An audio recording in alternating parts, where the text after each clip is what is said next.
actually interesting you mention it, because I was thinking about it. I called a friend of mine in Miami Beach, actually North Miami Beach, who's done a bunch of these Florida police cases with open hearings. I was just asking him how things went. That was actually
necessarily you, but them.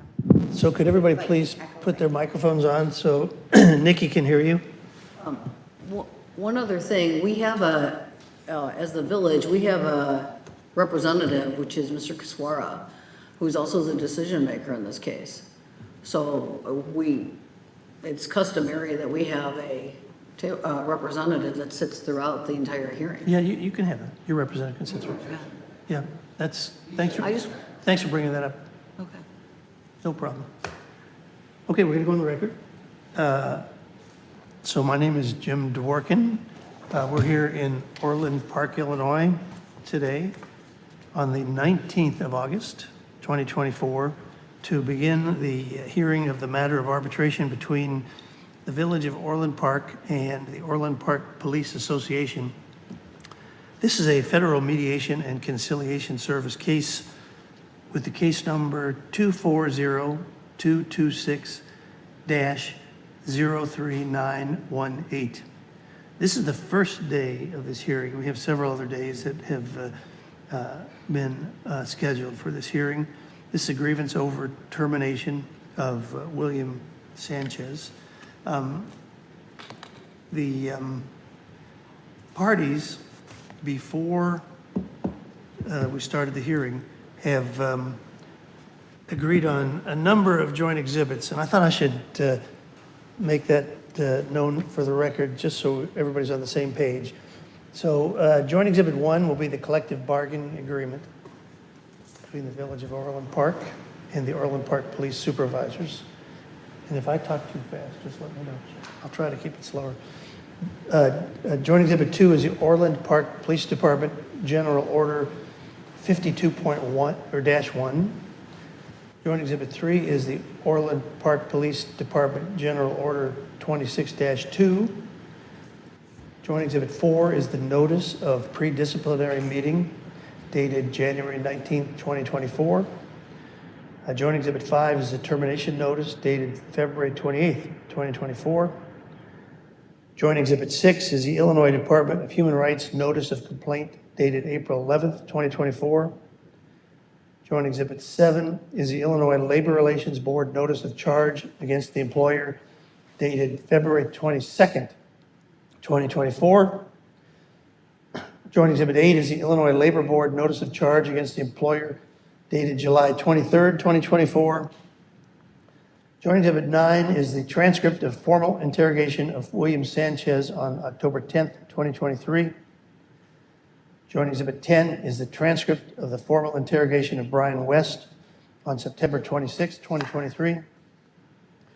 Joint exhibit 11 is the text message between William Sanchez and Dave Stasna. Joint exhibit 12 is the department memo, October 15th, 2019. Joint exhibit 13 is the demand for arbitration. Joint exhibit 14 is the union's information request. Joint exhibit 15 is the employer's response to the union's information request. Joint exhibit 16 is the complaint for hearing issued by the Illinois Relations Board. Joint exhibit 17 is General Order 26.1. Joint exhibit 18 is the employee handbook, Village of Orland Park. Joint exhibit 19 is mid-year performance evaluations, Sergeant William Sanchez. Joint exhibit 20, annual performance evaluations, Sergeant William Sanchez. Joint exhibit 21 are awards, and joint exhibit 22, Village of Orland Park whistleblower protection. Did I get that right? Everybody happy with that? I think I got those all right. Okay. Thank you for that. I'd also like to, just before we get started, like to ask the parties who are serving as advocates to introduce yourself and on the record, and so the court reporter, and we can also get that. So we'll start with Yvette. Yvette Heinzelman and Natasha Jenkins on behalf of the Village of Orland Park. Raymond G. Garza on behalf of the Orland Park Supervisors Association. Mark McCoy on behalf of the Union. William Sanchez, staying at CHEZ agreement. George Koswara, Koczwara, Village Manager. How do you spell your last name, Martin? McCuary.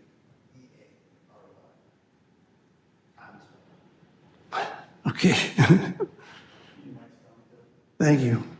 So we got all that taken care of. I should also note for the record that my assistant, Sarah Geist, who usually attends with hearings with me, is here in the room.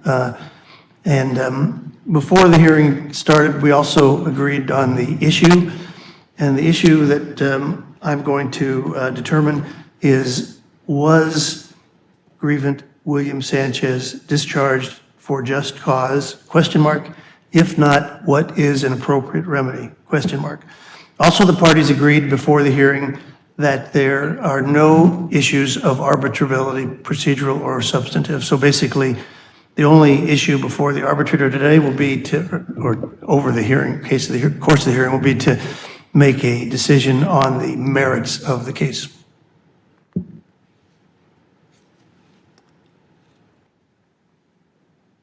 I think I got everything I wanted to talk about in the preliminary. So basically, we're at the point now where we have an opening statement. So I will turn to Yvette. Mr. Arbitrator, Yes. can we put the motion to exclude and sequester witnesses on the record? Oh, I'm sorry. I did forget that. I was going to ask about that. So basically, there's been a motion to sequester the witnesses, and that motion is granted. And also, the arbitrator is asking both the city and the union to request from their witnesses that they not listen to the testimony, because that would sort of make the sequestering process not as effective as it's supposed to be. So I'd ask that, and I'll do that too if there's any of them that walk in the room. But so that motion to sequester witnesses is granted. And now we're going to go for an opening statement. We had one more exhibit, which was the investigation report that we submitted. It was the village's Exhibit 1. And then we would also request the arbitrator, and this is the redacted report that the arbitrator ruled on earlier in these proceedings. Yeah, I've read that report. I actually read both the redacted and the unredacted report. And you want to make an objection to that report? Yes, we make an objection. It's hearsay. The author of that report has no personal knowledge as to what the witnesses that he interviewed reported to him. This is a discipline case. It's a just cause case. We believe that direct testimony with regards to any potential bad faith or wrongdoing should be something that's you hear as an arbitrator live and in person, not a book report of what a investigator elicited from certain witnesses. That's our objection. Can you hear him okay? Yeah, I was gonna ask you. It's a little bit hard, so I don't know if they want to. It might be useful to have another microphone on that table if possible, or else maybe move it around a little bit. I think it's because the room is so altered. It's Yeah, a little because bit harder to hear. I heard what you said, but I figured she might be having, did you get it all? I got it. It's just, Okay. struggling. I'll be louder. Yeah, that was fine. Okay, so basically, I'll take your objection seriously, and I'll certainly consider it. But basically, for the time being, like I said earlier, I'll accept this exhibit number 1 at the record, and I'll wait for what it's worth when I come to make my decision on just cause. And can I, just for purposes of the record, to the extent that we have any appeal or arguments in the briefs with respect to this issue, investigation reports are commonly used in investigations. Our employers are entitled to rely on those reports and the information that's gathered by the investigator. In this case, this investigator's expertise in police departments came into play, as well as the fact that the union itself submitted as an exhibit the audio tapes of all of the interviews, with the exception of Mr. Sanchez, who was not audio recorded. There is tons of case law, Seventh Circuit, state court, and arbitral law supporting the use of investigation reports, including interviews of third parties, in order to reach a decision, particularly in a just cause situation. And we would cite that, those cases and arbitration decisions in a brief. Yeah, well, I would just say that I've had a lot of cases with investigative reports where I've seen them, so Thank you. I will definitely look at it and consider it carefully. And Mr. Arbitrator, we also wanted to put Union Exhibit 15 on the record. Those were the audio tapes that we've tendered. Those came from the employer. Those are the actual audio recordings of the interviews performed by the village's investigator. Yeah, so basically, I will accept this in the record provisionally for now, and if you have any, when they do play these, if you have any objection, bring it up, and I may have something different to say then, but usually, these kind of audio reports are just accepted, and I listen to them. And my issue is I have not seen what's on this Yeah. thumb drive. I don't know what's on there. Okay, We'll represent that it's the entirety of the audio that we received from the employer. okay. Thank you. So now, are you ready to do a opening statement? You have your microphone on, right?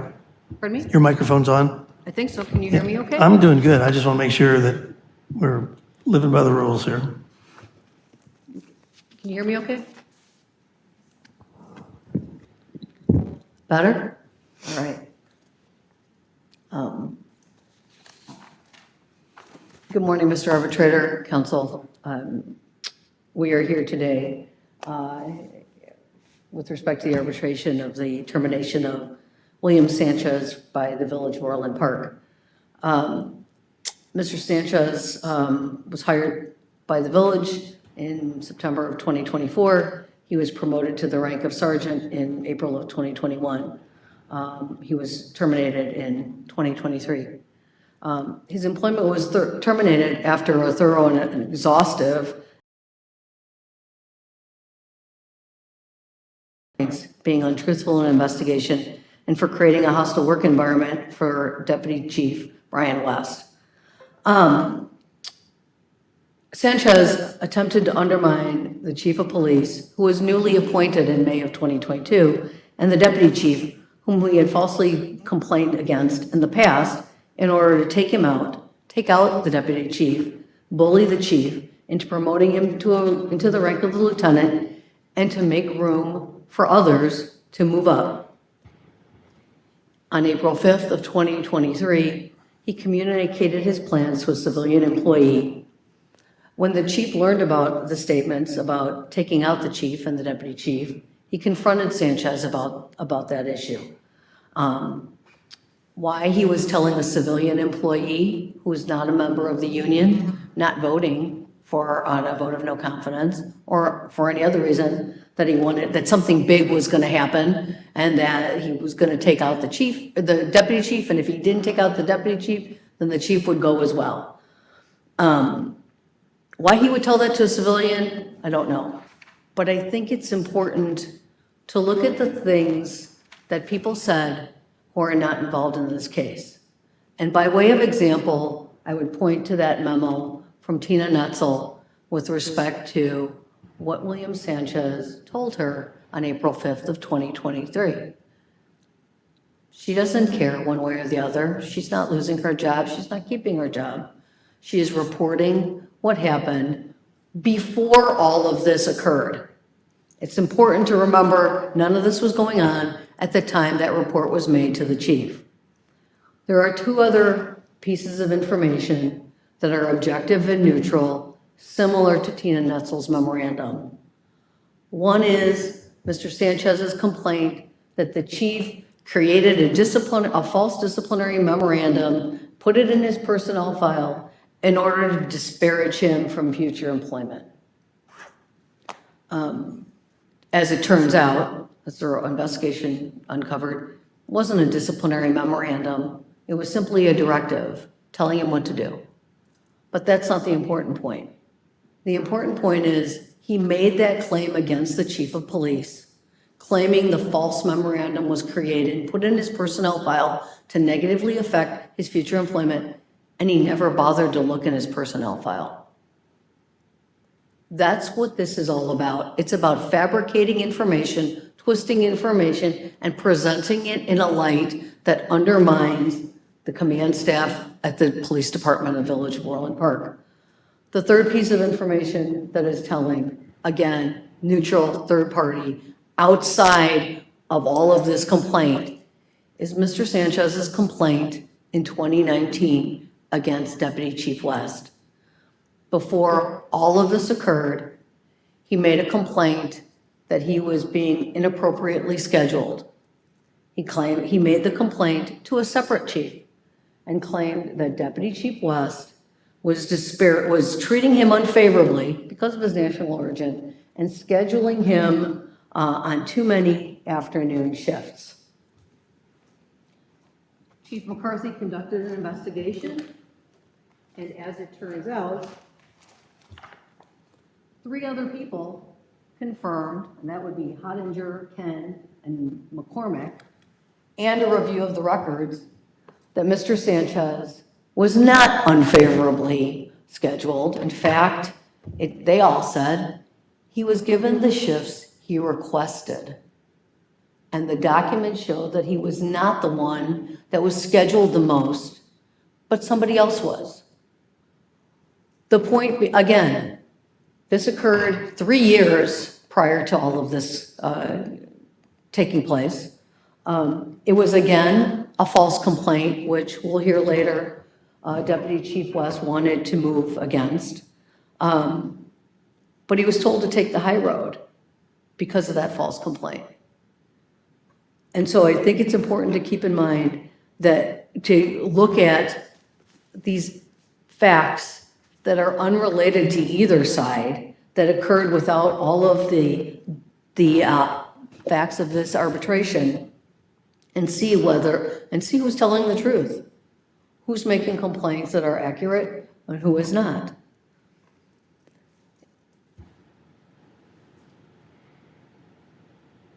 Sanchez's behavior in this instance with respect to taking out the chief or taking out the deputy chief was gossiping and creating rumors in the workplace.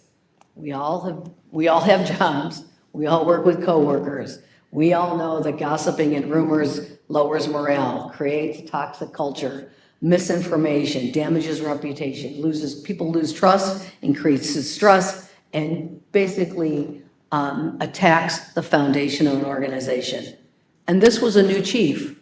What could he have possibly done in a year for a vote of no confidence? He was just getting started. Why would you want to take him out? The chief, the other issue to remember in that Tina Netzel memo, Sanchez's original complaint was that this command staff didn't like the way deputy chief spoke to people. Wasn't discrimination, wasn't harassment, wasn't a rat and a snake, wasn't any of that stuff. That only came after he was forced to put his complaints in writing. It was only when push came to shove, when the gossiping, the rumor mongering, the bullying didn't work, and he had to come up with something, that he came up with the complaint that he made. In his complaint, he contended that he was removed from a position of authority, acting deputy patrol division commander. But there was no money associated with that position. He hadn't served in it very many times. In fact, we can only think of one. And immediately before he was removed, he attended one command staff meeting. And in that command staff meeting, he showed up with a mockery of a former chief and passed it out to the command staff in that meeting. It wasn't the deputy chief that made the decision. It was the chief of police that decided that if that's the way Sanchez behaved, he didn't belong in those meetings. After all, they were for command staff. They were not for sergeants. And coincidentally, another individual, Lieutenant Stotner, was also told not to come to command staff meetings. He's Caucasian, he's not Hispanic. It had nothing to do with national origin. It had everything to do with behavior. And if you can't act like a member of command, then you don't belong in those meetings. The report, Mr. Sanchez submitted his report. He claimed that he had been kept out of the lieutenant's rank because of his national origin, that Deputy Chief West had a vendetta against him because of his previous complaints and prevented him from being promoted to the rank of lieutenant as the traffic unit supervisor. However, Deputy Chief West, in fact, was the person that recommended him to be in that position. The individual that preceded him retired, and the chief wanted to know who to promote. And Deputy Chief West said, if you want a lieutenant, it should be Jason Ford, because he was required to leave the traffic unit position, traffic unit supervisor position, in order to become a lieutenant. If you're going to have it as a sergeant's rank, it should be William Sanchez. Why? Because he was talented and able to do that job. The idea that Deputy Chief West somehow did not want him to be promoted or worked against him in any way is simply wrong. The recommendations were made based on merit. And Jason Ford, who is Caucasian, had to leave the position of traffic unit supervisor in order to be promoted to lieutenant. So the allegation that Mr. Sanchez was the only person not promoted to a lieutenant's rank because of his national origin and working as a traffic unit supervisor is simply inaccurate. But it's not directly inaccurate, right? I mean, Jason Ford had to leave the rank in order to be a lieutenant elsewhere. It's just sort of kind of inaccurate. It's inaccurate enough to make a claim. It's inaccurate enough to say, hey, I'm Hispanic, everybody else is Caucasian, I'm not a lieutenant, and they all are, therefore it must be because of my national origin. But that's like saying everything bad that happens to me is because I'm a woman. That's not accurate. It's not fair, it's not right, and it's not truthful. Sometimes things happen to you because those are the decisions that the people above you make. Sometimes things happen to you because you engage in bad behavior and therefore you're not allowed to continue in that position. In this situation, when Mr. Sanchez was offered the position, he was told he'd be a working sergeant. He'd be a working supervisor. He was never told that he was going to be guaranteed the rank of lieutenant. It was never communicated to him. And the idea that it was is simply false. His span of control as the traffic unit supervisor is small. He has 3 or 4 sworn members of the department. He has some civilian employees that he supervises, but he has nowhere near the span of control that a lieutenant does. And more importantly, anybody that was a traffic unit supervisor and held the rank of lieutenant was put in that position by another chief. This chief made the decision that that position is a sergeant's position. And oh, by the way, it's consistent with the SOG that governs that position. And it was communicated to Mr. Sanchez. Mr. Sanchez complains that Deputy Chief West didn't trust him, that called him a rat and a snake, that this is what kept him down and prevented him from either being the acting patrol division commander and or being promoted to the rank of the lieutenant. But you will hear and see, and the evidence will show, that it had nothing to do with where he is and why he was not promoted to the rank of lieutenant. Based upon the evidence that was gathered, the 16 witnesses that were interviewed, the investigator found that Mr. Sanchez's complaints were unfounded. There was no guarantee of a promotion to lieutenant, that he was never told he was going to be promoted by the chief, that any statements that were made about trustworthiness with respect to Deputy Chief West was unfounded, and that it did not affect his position in the police department. Third-party investigation also found, and I should have said earlier, Deputy Chief West filed a complaint as well. And in that complaint, he claimed that Mr. Sanchez and others were trying to take him out of his position as the Deputy Chief of Police, and that they were creating a hostile work environment for him and harassing him. That case and that complaint was founded, that Mr. Sanchez engaged in a pattern and practice of harassing and falsifying complaints against the deputy chief in order to force either the chief or the village to remove him from the position of deputy chief.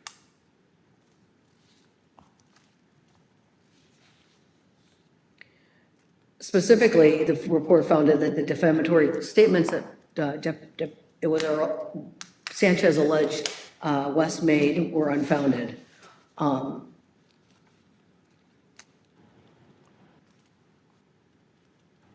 That he had not been called a rat or a snake, but that in fact, William Sanchez had called others in the department those same comments, called other people snakes and or being untrustworthy.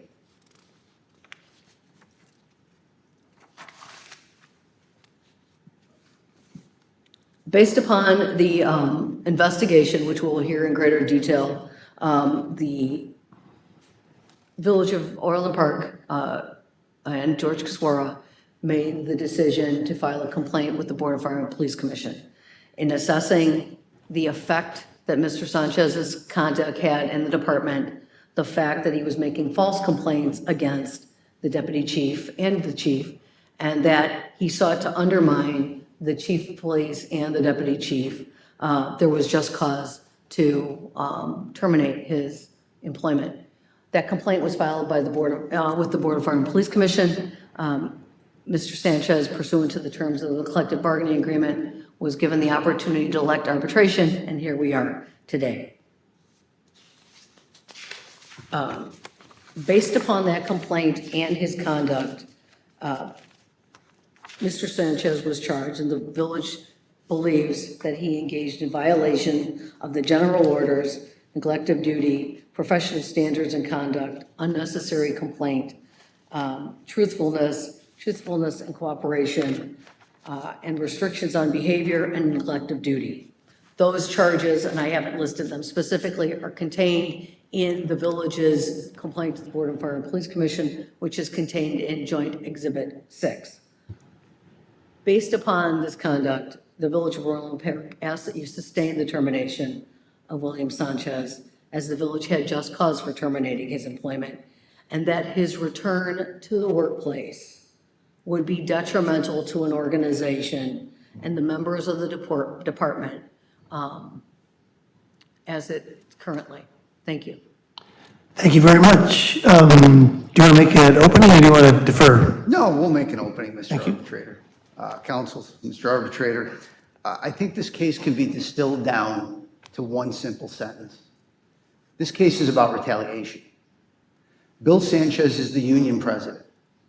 If he wants to hold a vote of no confidence, under Illinois law, that is concerted and protected activity. His job, his obligation, is to advocate on behalf of his members. That is legally protected activity.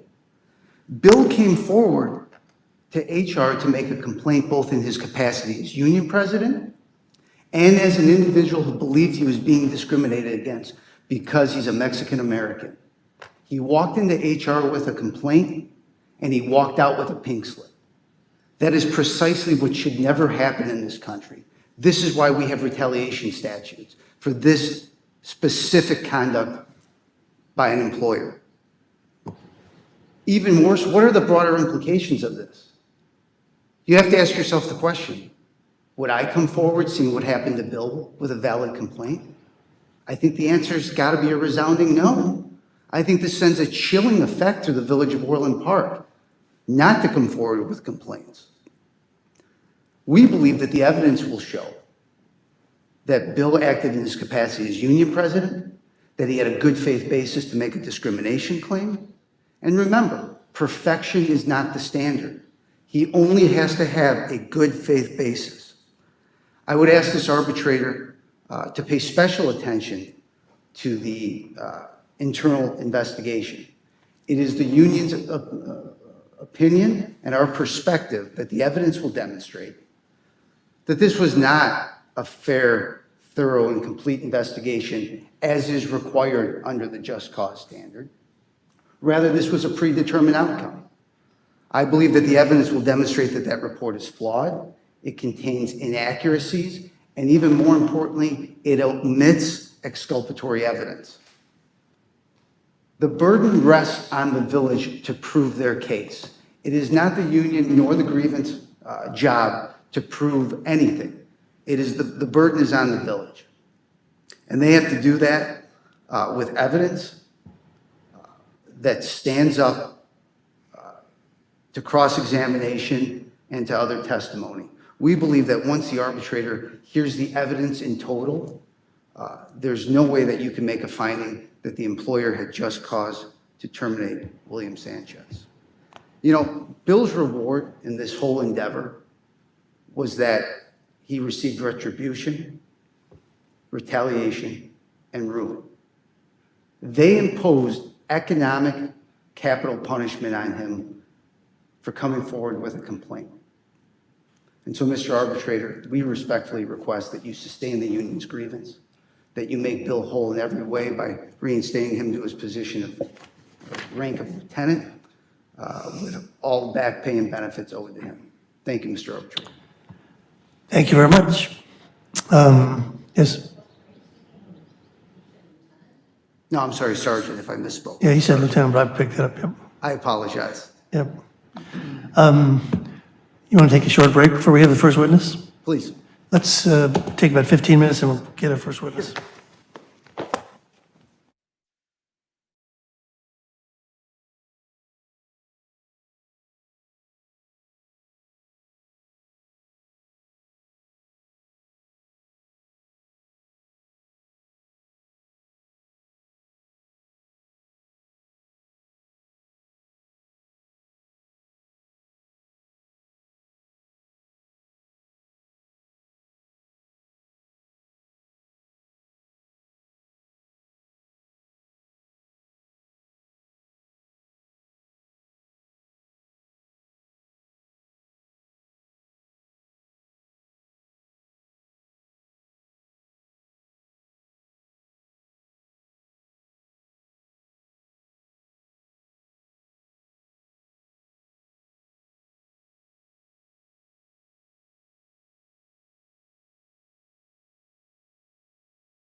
My apologies. Orland Park will call Chief Eric Rossi. Chief, I'm going to have the court reporter, Dickey, swear you in as a witness. Will you raise your right hand, please? Do you solemnly swear or affirm the testimony that you're about to give in this cause will be the truth, the whole truth, and nothing but the truth? Yes. Thank you. Sir, could you please state your name for the record? Eric Rossi, And what position do you hold with the village? Chief of Police. And how long have you held that position? Just over 2 years. Do you remember the date you were appointed? I believe it was May 3rd, 2022. Prior Sorry, to, I can't hear you. May 3rd, 2022. Can you see if that one's on? If it, because I turned it on, I don't know. I'm gonna have to move down there. I'll try to talk loud. Okay. prior to being appointed to the position of Chief of Police, how long had you been with the Village of Orland Park? 18 years. And what's the highest rank, civil service rank that you held? Sergeant. Can you just give the arbitrator a general summary of your background, the positions that you held during that 18-year period? Sure. I started in Orland Park in 2004. I worked patrol for 6 years. I was then appointed to investigations as a detective. While a detective, I was appointed on the South Suburban Major Crimes Task Force, where they investigated homicides and major crimes. I did that for a few years. I took the sergeant's test. I was promoted to sergeant in 2014, I believe. I did 10 years. I was promoted to sergeant. I worked patrol sergeant for 2 years. I was then transferred back to administration under the Training, Development, and Review Internal Affairs as a sergeant. I believe I proved myself. I made lieutenant. While in that position, I was an assistant commander, appointed an assistant commander on the South Suburban Major Crimes Task Force, where I ran that task force. I ran internal affairs for approximately 3 years. I was then promoted to detective commander. After a few years, again, proved myself. I was appointed deputy chief of police. And in May of 2022, I was appointed chief of police. Thank you. Who was your predecessor in that position, in the position of Chief of Police? Joe Mitchell. You have any idea how long Joe Mitchell held that position? I believe just over a year. And prior to Joe Mitchell holding the position of Chief of Police, who held that position? Chief Tim McCarthy. Do you know how long Tim McCarthy held that position, roughly? I believe it was 26 years.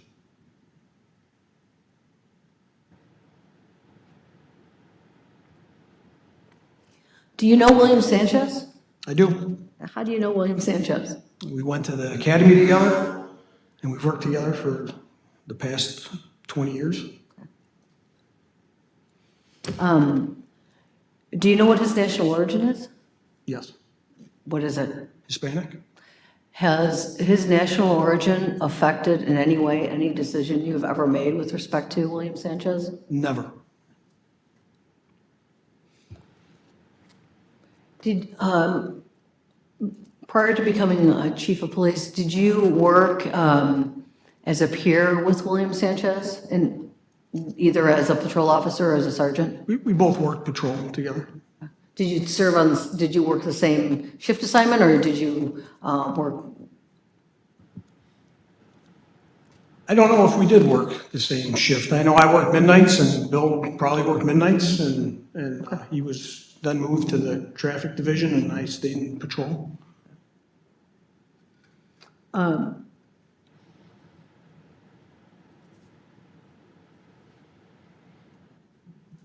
As the chief of police, how do you view your role in the department?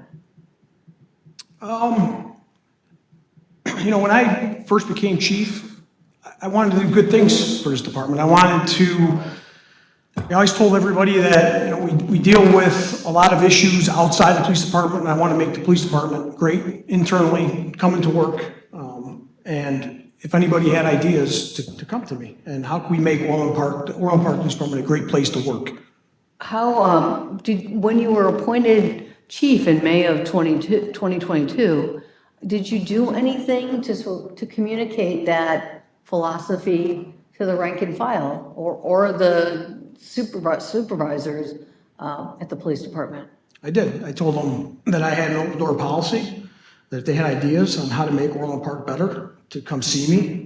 I had barbecues where I came in on day shift and barbecued for the officers. I cooked for the afternoon shift. I came back at 10:30 at night, the same night, and I cooked for the midnight officers till 1 in the morning. So, I wanted to get myself out there and let them know that I worked the same hours that they worked. And just because I'm the chief doesn't mean that my decisions, it's only my decisions. I want to hear from the personnel. And did people come and talk to you? They did. And that open door policy, when did you start? Right away, right? March, I was a interim chief of police in March of 2022, and I started it right then. Did creating that open door policy, or I should say maybe communicating that open door policy to members of the police department, did that have anything to do with William Sanchez? No. Yvette, are you going to ask him about, this is loud later, are you going to ask him about the process by which he was appointed as chief?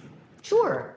Can you explain for the arbitrator what the process is for being appointed chief of police? So in March of 2022, I was, Chief Mitchell retired. I was interim for 2 months. I believe that I proved myself to the village manager, the assistant village manager, the directors, the mayor, the board of trustees, and in May I was appointed. How long did you serve as deputy chief prior to being appointed chief? I did for about I want to say about a year and a half. And what position did Brian West have while you were a deputy chief? He was the patrol division commander.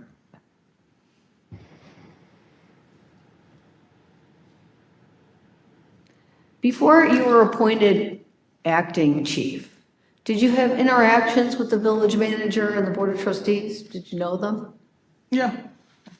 So would it be fair to say that they knew the quality of your work and your integrity? I believe so.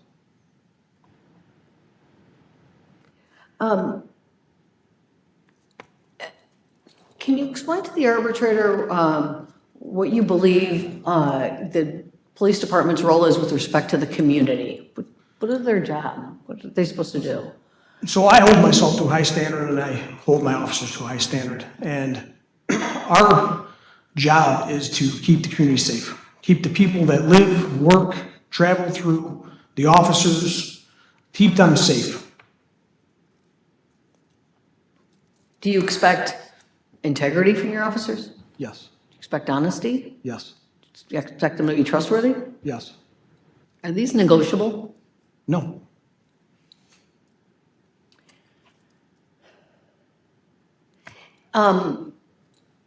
So you were appointed in May of 22, and I think you described a little bit about what you did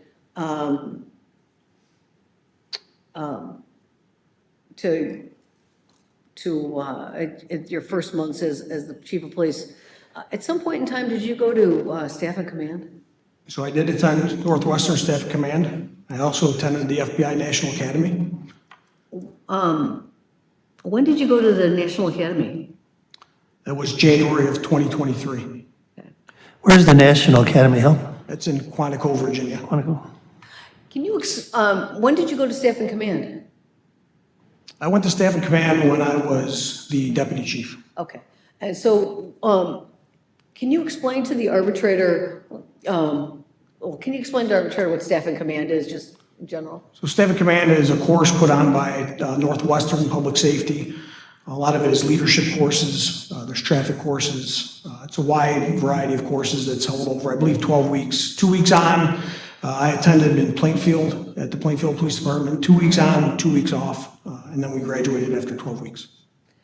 And would you explain to the arbitrator what the FBI National Academy is? So the FBI National Academy is a special group of people that are assigned from throughout the world to attend the academy in Quantico, Virginia. And it's a 10-week course.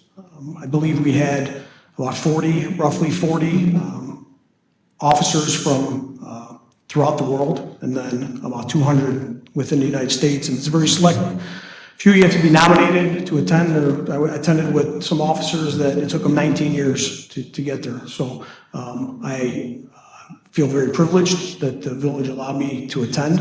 And I think that's based on who I am, not only as a person, but also my integrity and how I work.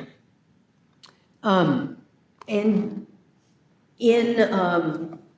when you were promoted to chief, did you make any subsequent promotions? I did. Who did you promote?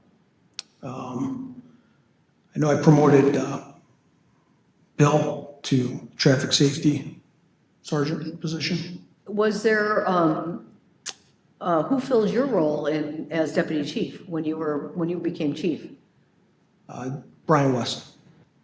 Did you select Brian West? I did. Why did you select Brian West? Brian, at that time, was a 28-year veteran. He had spent his entire career in patrol. He knew the rules, the regulations, he knew the policies. He's a no-nonsense guy. He didn't beat around the bush. He told you how it was, and he held people accountable. And I think with 28 years on, his high integrity, that he was the right fit for the position. Do you have any issue with the way Deputy Chief West performs his job? None. Do you have any concerns about how he treats individuals that report to him? No, Brian is a by-the-book guy, and he holds you accountable. Is he, do you believe Deputy Chief West is fair? I do.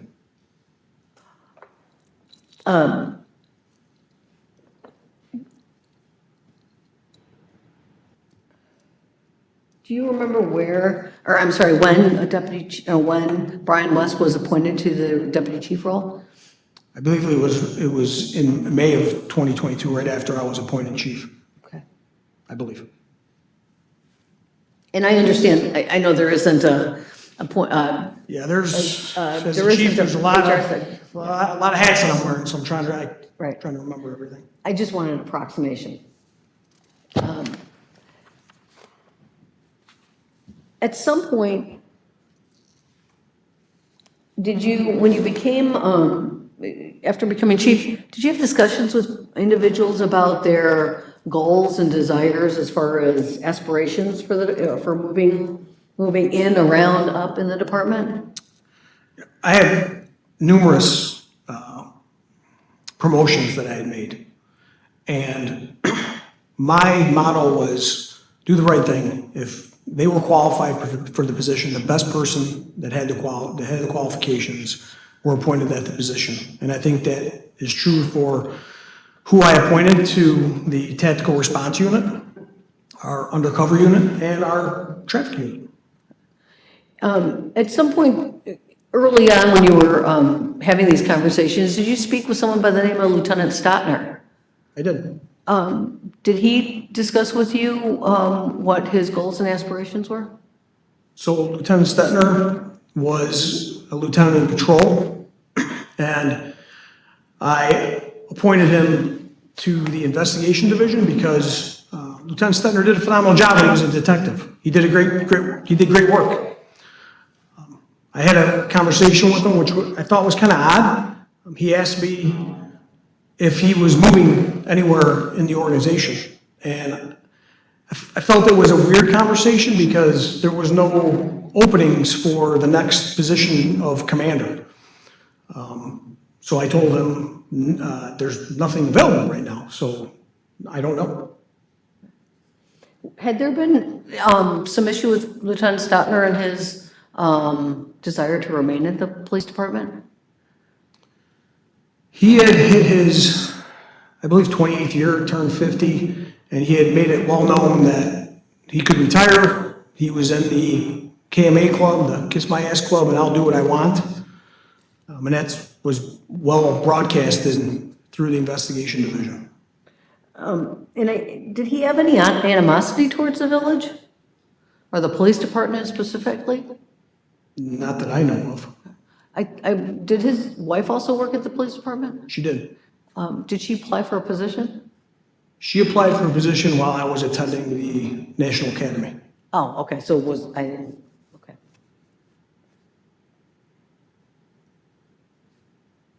Were you involved at all in whether or not she obtained that position? While I was away,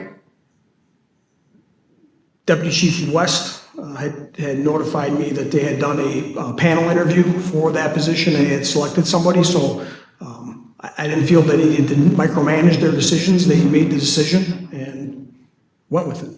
Okay, and I believe there was a panel of 3 or 4 other people that made that evaluation? I believe so. Wow.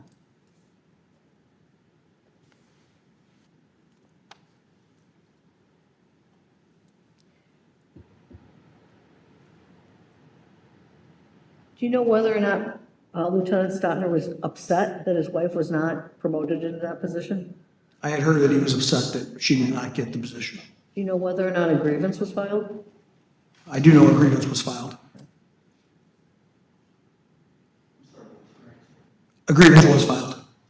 And did that grievance go anywhere? I'm sorry, what was that?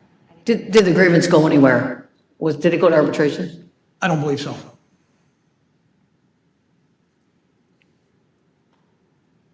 And what position did Rich Stotner hold after you were appointed chief? He was a patrol lieutenant on the afternoon shift.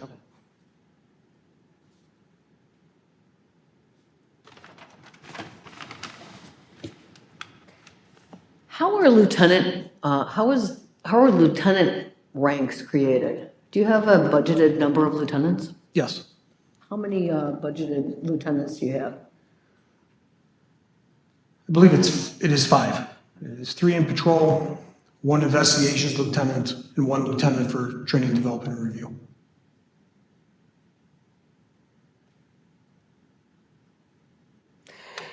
Is there a particular span of control for lieutenants and sergeants as far as how many people they, or maybe let's start with sworn members, how many sworn officers they supervise generally? Generally, the afternoon shift is, and the patrol shifts are, minimum on the street is 8 on days, 10 on afternoons, and 8 on midnights. Is that, do the patrol lieutenants supervise a minimum of 8 people then, or 8 sworn members of the department? I would say yes, a minimum. Is there a maximum? It fluctuates, there could be up to 20. I mean, Okay. ideally, we would not want that, but yes, it could rise to that.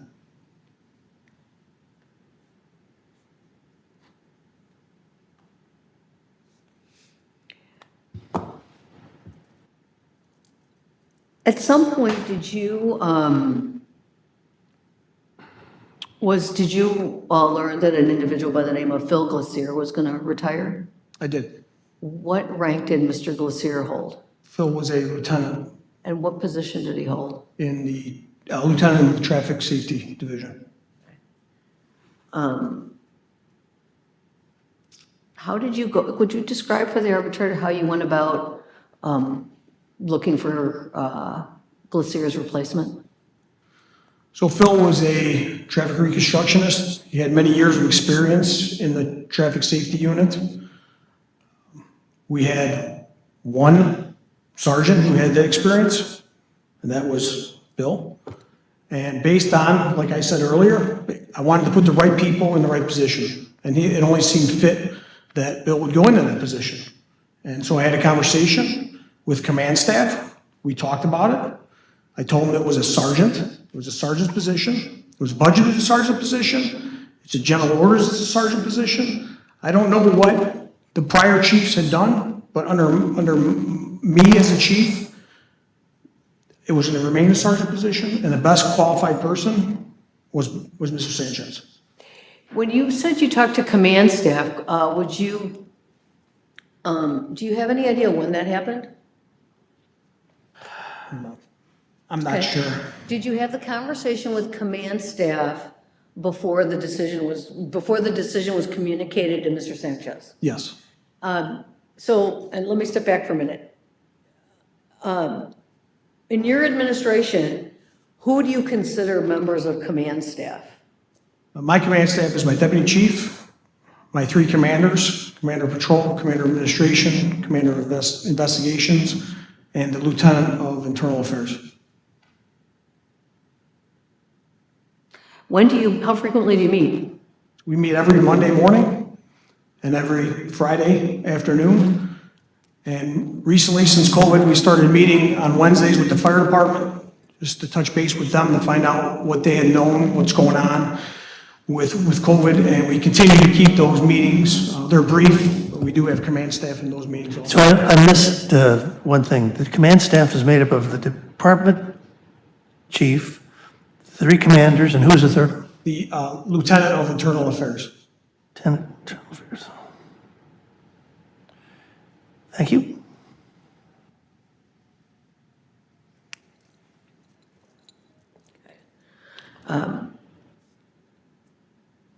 And in your administration, you meet on Mondays and Fridays. Correct. And then there's that Wednesday meeting with the fire department, fire district. Right, it's an informal meeting. If command can make it, they'll attend. If they can't make it, I'll excuse them. Okay. So, in your, can you tell me what the acting patrol division, what is an acting patrol division commander? So when the patrol division commander goes on vacation, if he's gone for a week, we enact the acting patrol division commander to handle patrol functions if there were questions, if things needed to be done, to be disseminated to the patrol officer, we would go through the acting patrol division commander. Okay.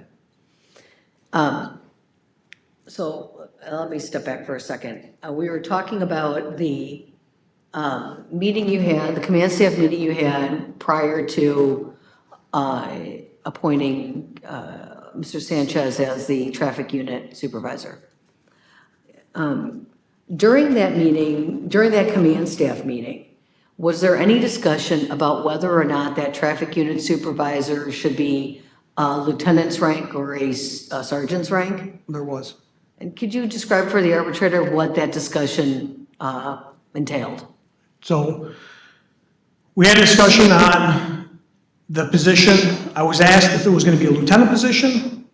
I told them no. I said it's going to be a sergeant's position.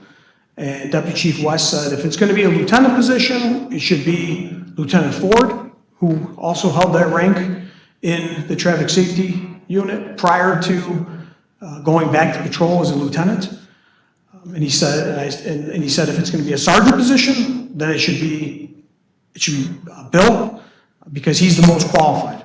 And I agree with them, and that's when we made that decision. And when Ford was in the traffic unit, he was a sergeant, correct? Yes, And when he was promoted to the lieutenant, he had to go back to patrol, right? yes. Okay. And are you familiar with whether or not Lieutenant Ford asked whether or not he could be a lieutenant in the traffic unit? I don't have direct knowledge of that. Is Lieutenant Ford Caucasian? Yes.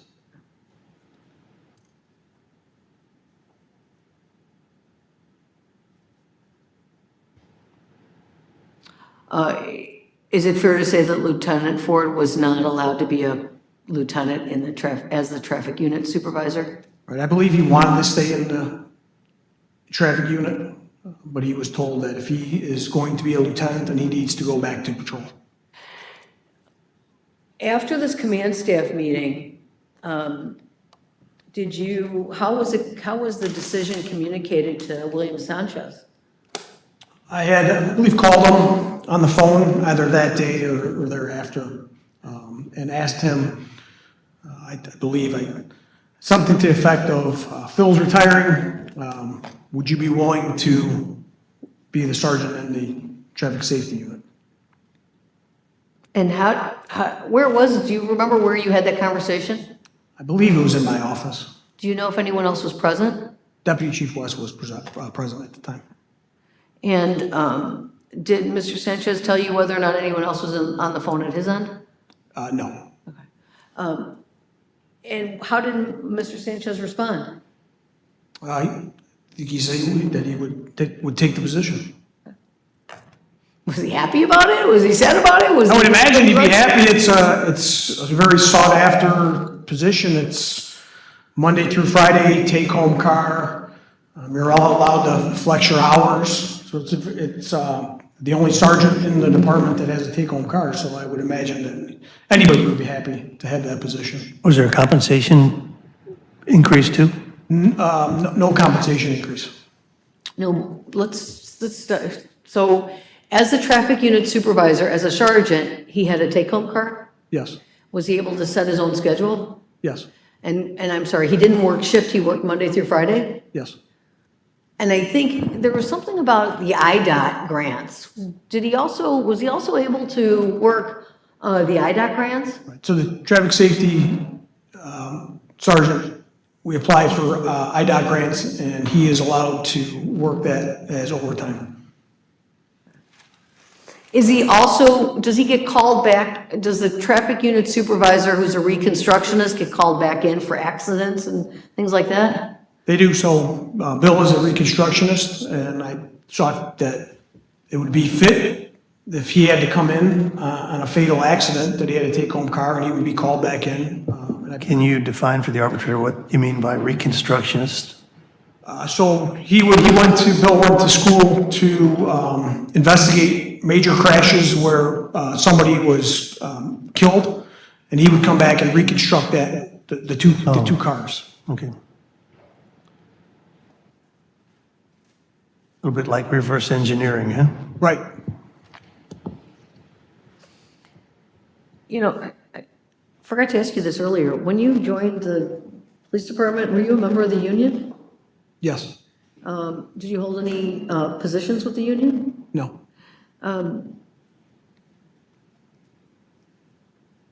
Were the patrol officers represented by MAP at the time you joined? Yes. And were the command staff represented by MAP at the time you, not the command staff, I'm sorry, the supervisors, were they represented by MAP at the time that you joined? I don't know if they were or not. Are they currently represented? They are, yes. Okay.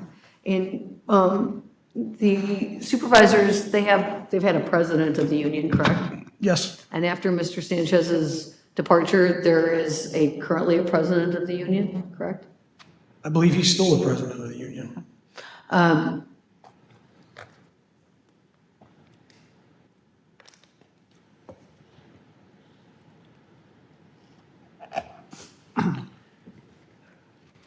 During that, I'm going to switch back now. During that call with Mr. Sanchez, did you tell him that you would promote him to the rank of lieutenant as the traffic unit supervisor? I never told him that he'd be promoted to the rank of lieutenant as a traffic safety supervisor. Did you, regardless of who held the position of traffic unit supervisor, was it going to ever be a lieutenant under your command? No, I have rules and regulations and a budget that I have to follow. And it's budgeted as a sergeant position, so it would remain a sergeant position. Did you ever guarantee Mr. Sanchez a appointment to the position or rank of lieutenant? I never had any conversations with him regarding a lieutenant position.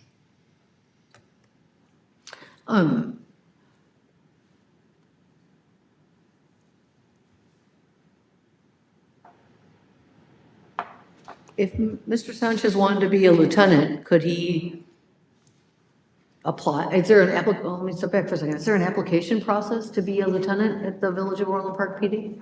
So typically we would put out for it to say there's an opening for the patrol position. And I did tell him that he does have that opportunity when it becomes available, not only because he's in a specialty, just like my sergeant in charge of the tactical unit also has that. They're not hindered because they're a specialty sergeant. They still have the opportunity just like Sergeant Ford had the opportunity, but he had to go back to patrol. Okay, so Mr. Sanchez would have the same opportunity, but he'd have to go to whatever that lieutenant position Right. was. Whatever Or position was open. Whatever position was open. At the time, did you, in 2022, did you have an open lieutenant position? I'm trying to remember. There were a lot of moves once Chief Mitchell retired, and I became the chief, a deputy chief position opened, a lieutenant position opened. Well, let me ask them, do you remember whether or not there was a position of lieutenant open in 2023? Okay. I don't remember. Let me start- Probably. Did Mr. Sanchez ever apply for the position of lieutenant? No. Can I try to ask her a question a little different way? Sure. Maybe this will get at it. Like, I think you testified earlier that there were 5 budgeted lieutenants, right? Correct. Okay, so let's say you got the number 5, and then this Phil guy, he retires, and he was a lieutenant. Was he one of the 5? No. Oh, okay, that's where I'm getting, okay, I got it now. So that wasn't a budgeted position. I got it. And I don't know why the prior administration made that a lieutenant position. Okay, okay, that clears it for me. Thank you. Did you have any involvement in making Phil Glacier a lieutenant? No. And when you say there was a budgeted position, is there, do you have to submit a budget to the village board for approval? So I review the personnel budget and the operating budget yearly. And I look at the personnel to make sure that the numbers fit. Okay. And so during the time that we're talking about 22, 23, 24, there were 5 budgeted lieutenant positions? Yes.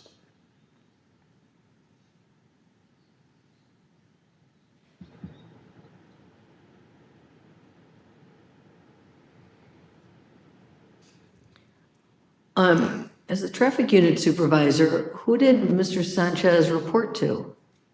He reported to the patrol division commander. And in 22, 23, who was the patrol division commander? I believe it was now Deputy Chief West and Commander Wayne Lee. Sorry, Commander Commander Wayne Lee. Whaley, Wayne Whalen. Lee. Yeah, L-E-E.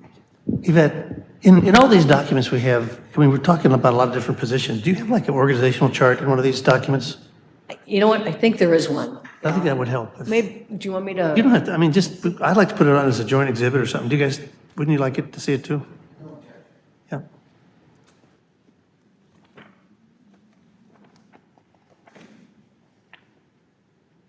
I thought there was an org chart in with.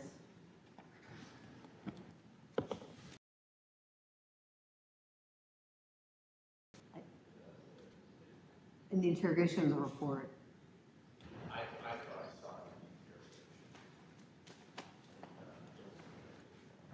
Yeah, I think I've seen one too, but I don't remember where it's at. Give me a minute, I think there's one with the interrogation, and with the investigation report as well.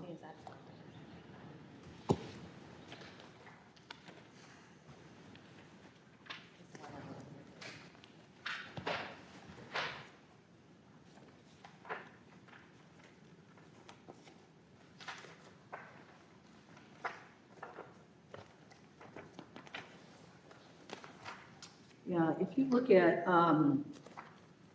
it would be Village Exhibit 1, which is the investigation report. Yep. Exhibit 18 has, and it's, if you look at Bates page 692, All right. and that would be in that big, so it's the first exhibit, and if you look at the bottom, there are Bates page numbers. The organizational chart, which is blurry, I probably should get you a better copy, is on Bates page 702. So, Village Exhibit 1, Sub Exhibit 18, Bates page 702. Okay. That's it. I got it now.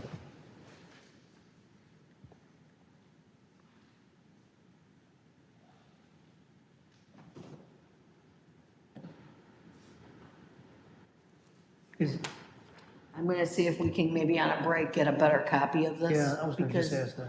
Yeah, do you want me to do you want me to stop and try to do that now? Yeah, I wouldn't mind. Okay. But I want to ask the chief one question. Yes. Is a commander in the police force equivalent to a battalion chief and firefighters? Is that similar? So I don't know how the fire rank goes, but it's, for our organization, it's sergeant, lieutenant, commander, deputy chief, chief. Okay. Yeah, would you mind, let's take a little break and get a good copy of this, we can take a look at it. We've been talking about all these positions, I think it would help. Okay.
So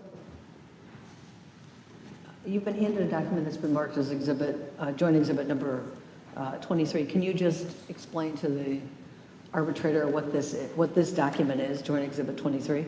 So this is the organizational chart for the Orland Park Police Department. Starts out at the top with the chief, and right below him is the deputy chief.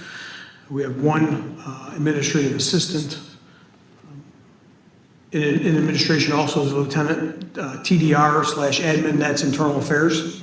And then we have the commander of administrative technical services. They're in charge of animal control, support services, community service officers.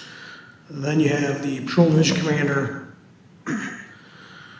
who oversees patrol. There's 3 teams, day shift, afternoons, and midnights, 3 lieutenants, 1 per team. The traffic unit, which is designated as a sergeant.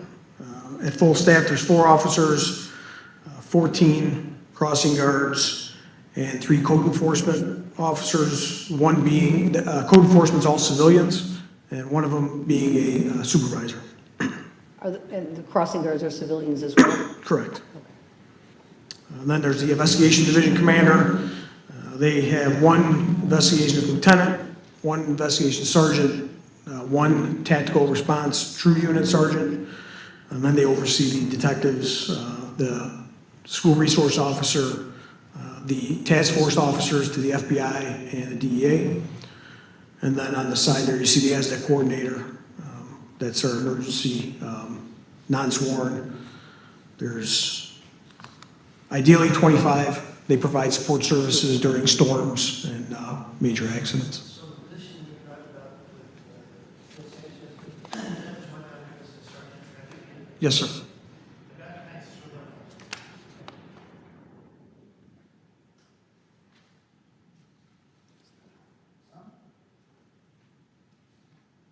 Is it on now? Well, it says it's on. The light's on. Light on, the microphone should be on.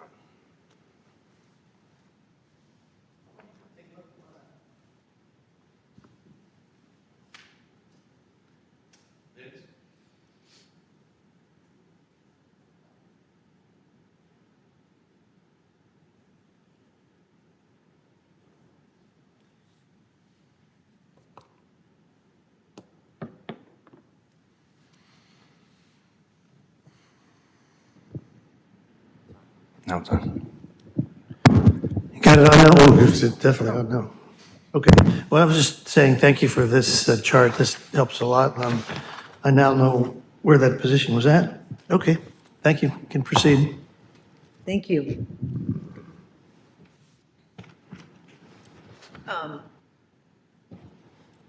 When you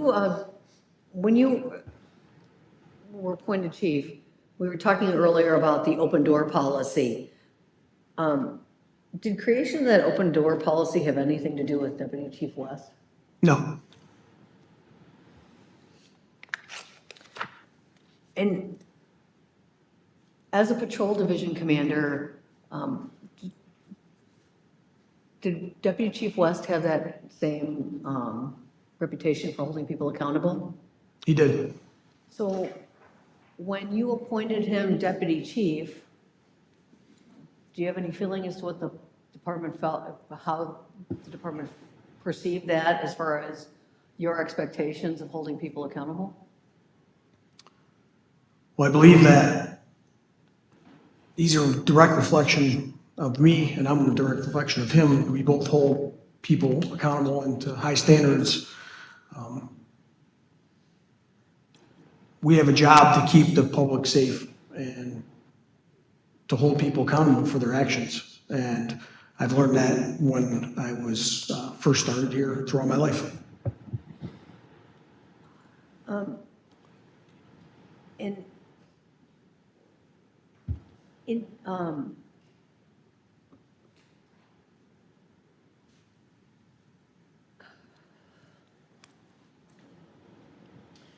Okay, so.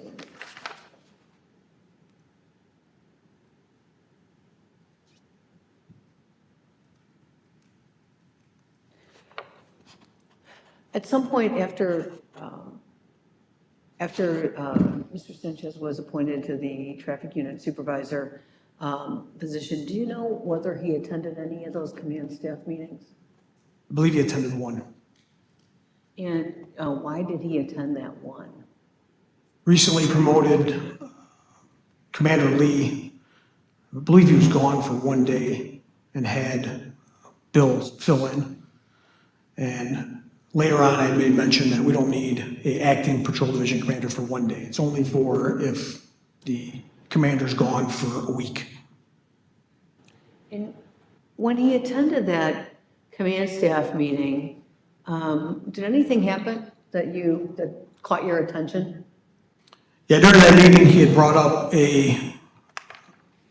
either he brought up a piece of paper or was on his phone, and it was a GoFundMe page for the retired chief, Joe Mitchell, basically mocking that he had left. He had retired from Orland Park and he had taken a job in Wilmington, and he had been there a short period of time, and he had either left that position or retired or forced to leave. I don't know what it was, but there was a fake Facebook GoFundMe page that was created by a retired Ken Kovac that Bill had brought up and thought it was funny. And I don't think that's very mature, and I don't need that at a command meeting. And it was a fake GoFundMe page to support the previous chief? Correct. And that was your predecessor? Yes. And who's Ken Kovac? Ken Kovac's a retired sergeant from the Orland Park Police Department.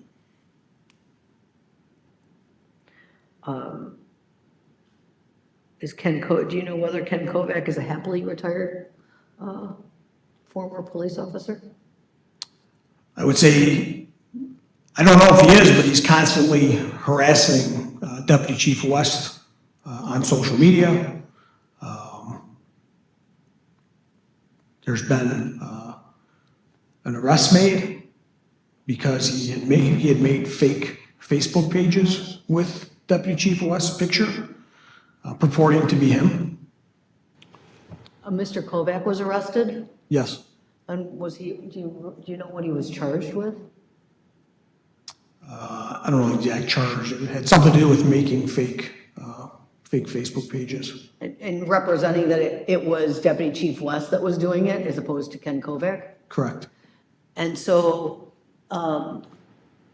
William Sanchez attended that command staff meeting, and that fake GoFundMe page was also something that Mr. Kovac had done?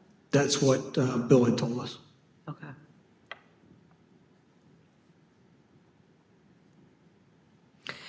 As a result of him engaging in that conduct at the command staff meeting, did you make any decisions with respect to his attendance? Well, it was that, and that he was a sergeant. We were getting reports back from lieutenants that they didn't feel that a sergeant should be the acting patrol division commander based on a rank structure, and it made sense that a sergeant as the acting patrol division commander can order around a lieutenant but holds a lesser rank. So that, in combination of the fake Facebook page, I determined that no longer would I have Bill attend these meetings. Did that decision with respect to William Sanchez have anything to do with his national origin? No. Was there anyone else that was removed from or prohibited from attending those command staff meetings? Yes. Who was that other person? Lieutenant Stetner. And why was Lieutenant Stetner prohibited from attending the command staff meetings? So we had conducted some training with simunition rounds, and Lieutenant Stetner openly said that if he gets shot in the face, that he is going to punch Officer Legree in the face. Did he say that at the command staff meeting? I don't know if he said that at a command staff meeting or if it was something he said back in investigations, but he did say it. And to me, that's very unprofessional. He's a lieutenant of the organization. And with that being said, he was no longer allowed in command meetings. And what is his national origin? Caucasian.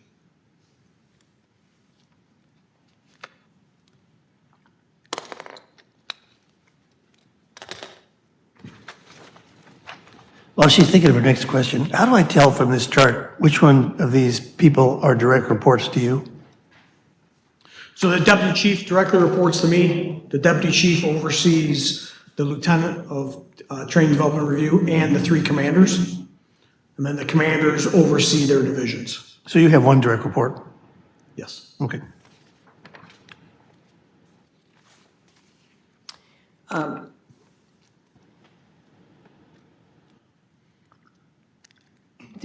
Throughout this investigation, there's been some comments made that Deputy Chief West makes the decisions with respect to personnel.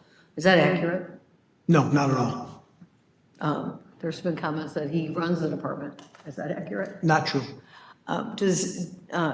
How do you communicate your direction to the department in a paramilitary organization? I give my direction to Deputy Chief West. Deputy Chief West then gives that direction down to the commanders in Fort Sill. Have you ever had an occasion where Deputy Chief West goes completely rogue and does something crazy that you never thought he would do that negatively affects somebody in the department? Never. Have you ever known him to go out of his way to go after William Sanchez? Never. Have you ever known him to do anything to negatively affect Bill Sanchez? No.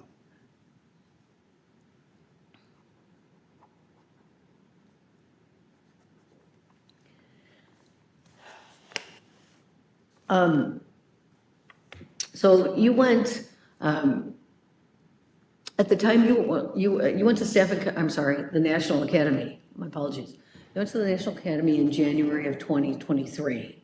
By that time, Mr. Sanchez had already been appointed to the traffic unit supervisor position, right? Yes. Okay. So, while you were away, at the FBI Academy,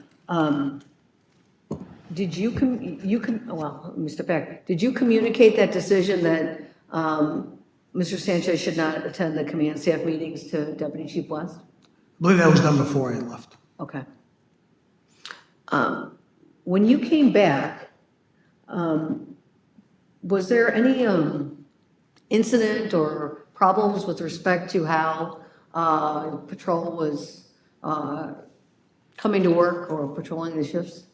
So when I got back from National Academy, I started noticing that officers weren't shaven, out of uniform, they looked professional. And one weekend, 5 day shift officers had called in sick over the weekend on one day. And I came in Monday, and I noticed, for a little background, our town was broken into 8 different beats. And I noticed my entire east side of town had no coverage. The 2 cars that were assigned the east side of town were both on lunches. The car that was supposed to be covering, a Rove car, was sitting in Lieutenant Stetner's office.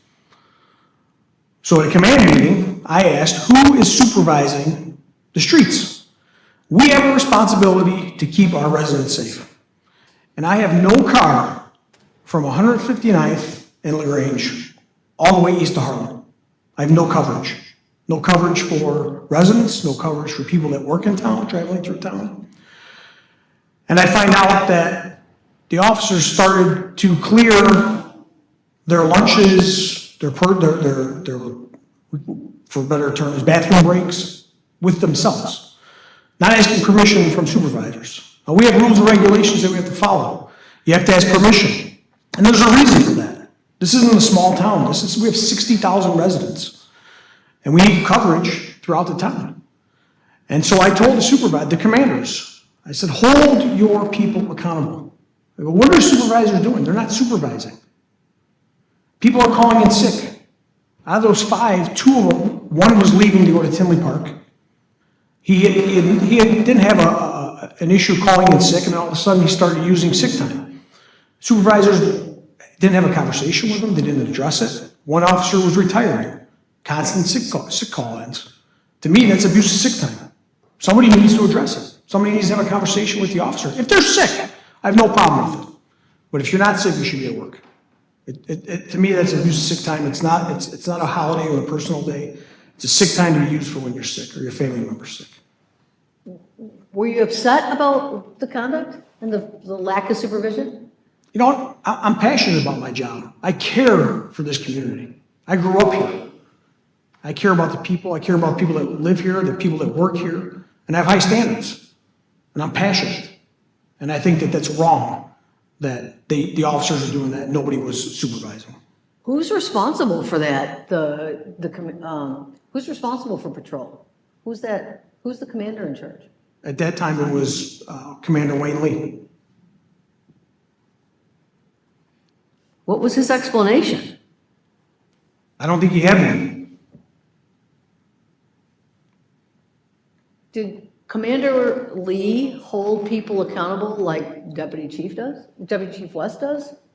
No, I believe Commander Lee wanted to be friends with his subordinates.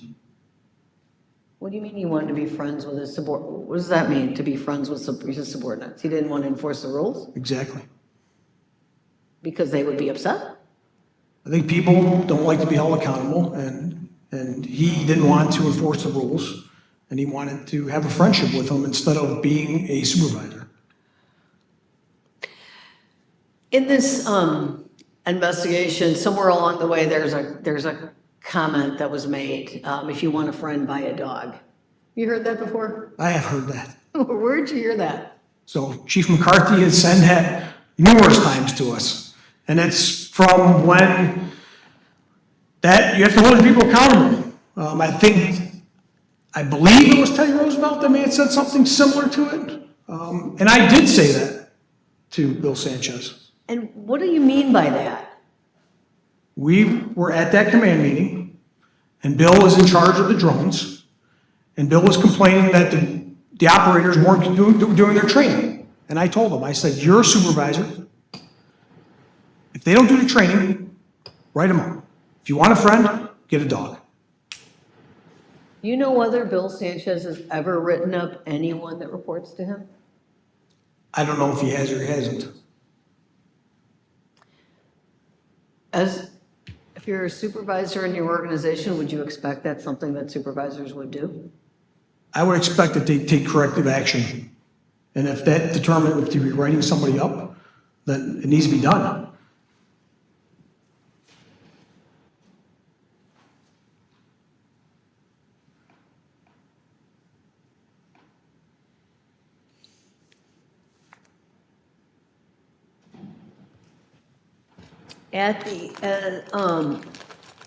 As a result of this command staff meeting, was there some directives put out as far as what people had to do with respect to following the rules, lunches? I think there's something about shirt sleeves, things like that. There was. Can you explain to the arbitrator what happened as a result of these people calling in your command staff meeting?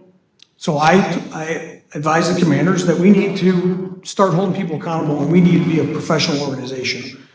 We had officers that they had their sleeves rolled up. I advised the detectives we're going back to a shirt and tie. I've worn a shirt and tie my entire career in investigations, and I think it's professional. We got away from it, and I felt that the officers were taking advantage of that. We got back to asking for permission. If you were coming to the station, you needed to clear it with the supervisor. Supervisor needed to know where you were at. I found out that supervisors weren't involved in this process. The officers were doing it amongst themselves. And if that was the case, I don't need supervisors. So in listening to you, some might say, well, that's micromanaging, right? What's the reason for knowing where people are? Patrol officers in particular. We need to make sure that the town is covered. We need to know where the sergeants, the lieutenants, they need to know where the officers are at. If something were to happen, we need to know that we don't have the car that's supposed to be on the south side of town is at the station. Who's the next closest person to cover that? And the sergeant should know that. And is there an officer safety issue associated with that as well? 100%. Can you explain to the arbitrator what the officer safety issue is? So each each beat, if I have two officers that are down at the station and I have nobody close to them and something happens, it's gonna take a longer travel, longer, time to get to that officer. And that's why we need equal coverage throughout the town to make sure that the officer has backup on a call. Can you explain to him what's a rove car? So a rove car is an assigned unit that would be allowed to travel anywhere in town. It backs up officers on traffic stops, on in-progress calls. If an officer were to leave their assigned beat and have to go to the washroom and come into the station, that rove car would then cover that beat and be in that area in case we get a call for service there, quicker response time. Do you ever use reserve police officers? When I first started here, we had them, and then I think they only lasted about a year.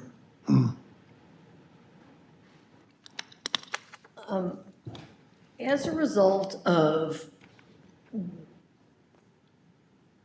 holding the supervisors accountable and holding patrol officers accountable, did anyone come to you to talk about whether or not there was some sort of morale issue or issues?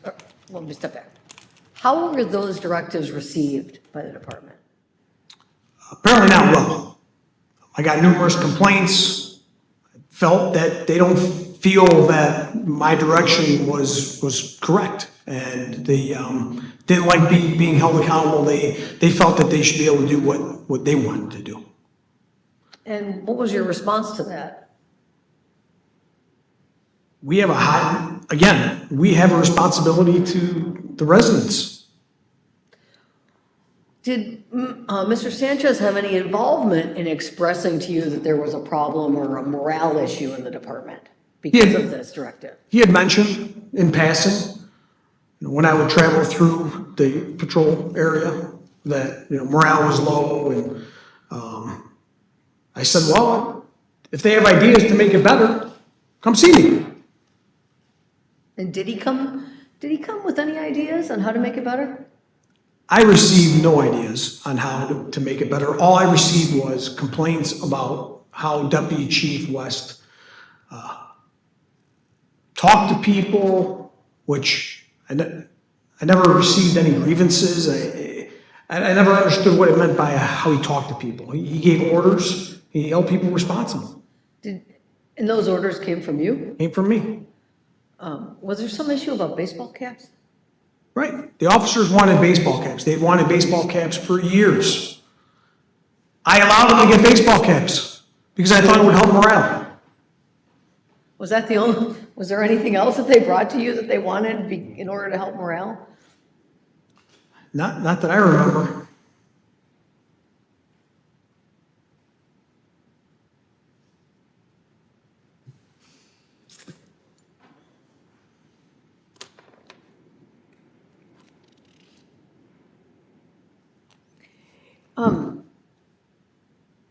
Somewhat off topic, as a police officer in the state of Illinois, there is a defined benefit pension plan, right? Yes. Do you know the components of being able to retire under that pension plan? Yes. Can you tell the arbitrator what it is, what the elements are? So with us, if you have worked 20 years and are 50 years of age, you're eligible for retirement and you can collect your pension. And then every year thereafter, it's 2.5% up to 75%. In 2023, do you know whether or not Deputy Chief West had age and years of service sufficient to retire? Yes, he did.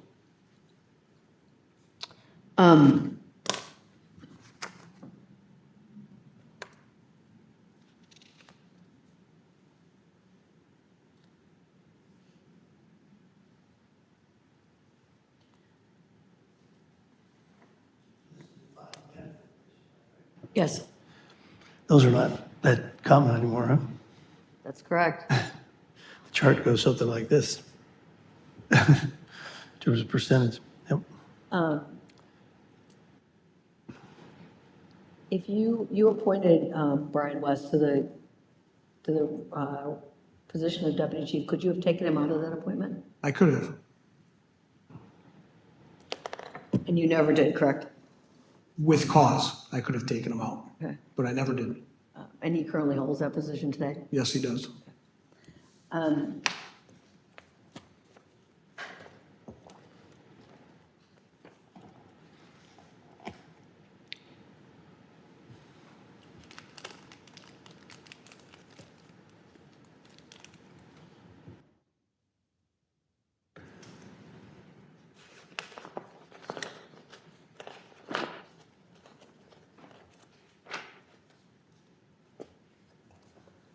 So I'm going to turn your attention to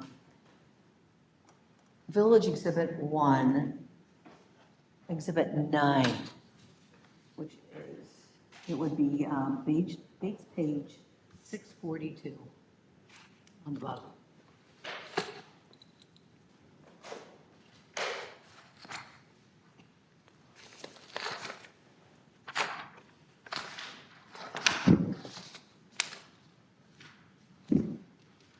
Um,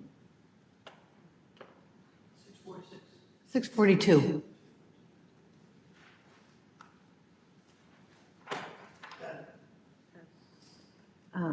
Could you explain to the arbitrator what, or could you identify what page 642 is on Village Exhibit 1? So this is a department memorandum from my administrative assistant, Tina Netzel. And prior to, and it appears as though she's recounting a conversation that occurred on April 5th. Correct. Did you have a conversation with Ms. Netzel somewhere around May 1st of 2023? Yes. Okay. Could you explain to the arbitrator what you recall about that conversation? So Ms. Netzel had come to me and said that she had had a conversation with Bill Sanchez, summing up that big things were coming down, that the union was coming after the deputy chief and myself, and they were going to file a vote of no confidence. Did she make any comments with respect to, or step back, did Mr. Sanchez tell her why? They didn't like how Brian talked to him, is what I believe she had said. They didn't like how Brian talked to them?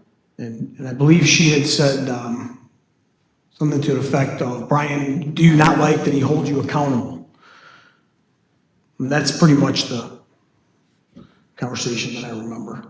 Okay, and is she a member of the supervisors union?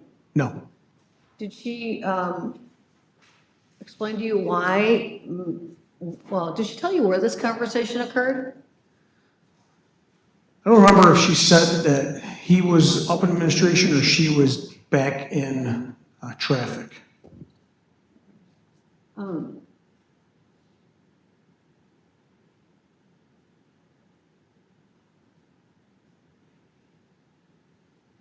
And in this, did you direct Ms. Netzel to prepare the memorandum that's identified in 642? I did.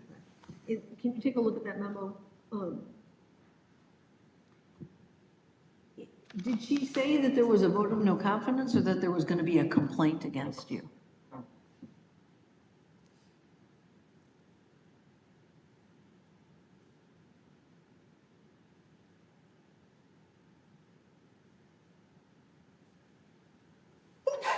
So she said that, bless you, that they had wanted the deputy chief fired or resign, and that if he didn't, that they would come after me. How did you perceive that? I perceive that as they were coming for my job. And I don't think Deputy Chief West had done anything wrong, and I had done anything wrong. I had just come back from the National Academy, and I've had no complaints. I have no grievances. I have no complaints on paper that were submitted to me. So I don't know where this was coming from. So, as a result of this conversation with Ms. Netzel, what did you do? I went straight to the source, and I went and approached Bill. And, why did you approach Bill? They're claiming that they're gonna come, they want the deputy chief fired, and they're gonna come after me. And that's coming from the union. And him being the union president, I asked him, are you planning to vote of no confidence against me? And what did he say? I believe he said that they were planning to vote of no confidence against Deputy Chief West, and that they weren't happy that I wasn't doing anything about it, and that they were gonna come after me. And that the union had told them that they had nothing, they had no grounds. But I felt that as a threat. It was bullying to me by the union. Okay, so when you had that conversation with West, he told you that the union said that he didn't have a basis for a vote of no confidence? I'm sorry, when you spoke to William Sanchez, he told you that the union said there was no basis for the vote of no confidence? Correct. So if the union told him that they couldn't do that, why was he talking about it to Tina Netzel? It felt as if the union was trying to get Deputy Chief West out so they can make a movement within the organization. Not only with that conversation, but also with the conversation that I had with Lieutenant Stetter when he asked me about moving up in the organization when there were no positions available. Everybody knew that Brian was retiring, planning on retiring. He had the years and the time. And I felt that this was a move by the union to try to get Deputy Chief West to retire, to make movement. You mean sooner, it was a move by the union to get him to retire sooner than he wanted it? Exactly. And if they were successful, who would be eligible for appointment as deputy chief? So at that time, it came from the rank of commander, and the commanders were Commander Lee, Commander Rosinski, and I believe at that time Commander Steve Sutherland was still with the department. However, he did retire because of all this. Did he tell you that he retired because of all of this? You could sense it. I don't know if he came out and told me, but I think him and the deputy chief were hired together, and I think they wanted to retire together. But I believe there was a lot of stress involved. He was in part of the panel, I believe, with Lieutenant Stetner's wife, and I think that's one of the leading causes to have him retire. But that's something we'd have to ask him. Okay.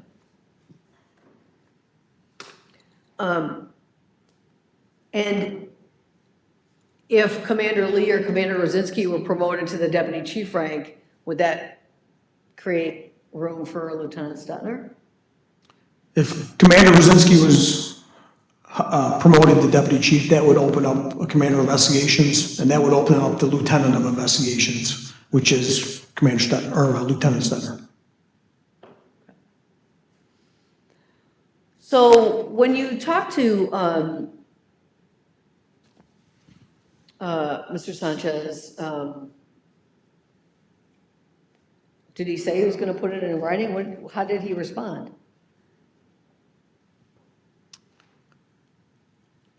I believe he had a conversation stating that the union didn't have anything to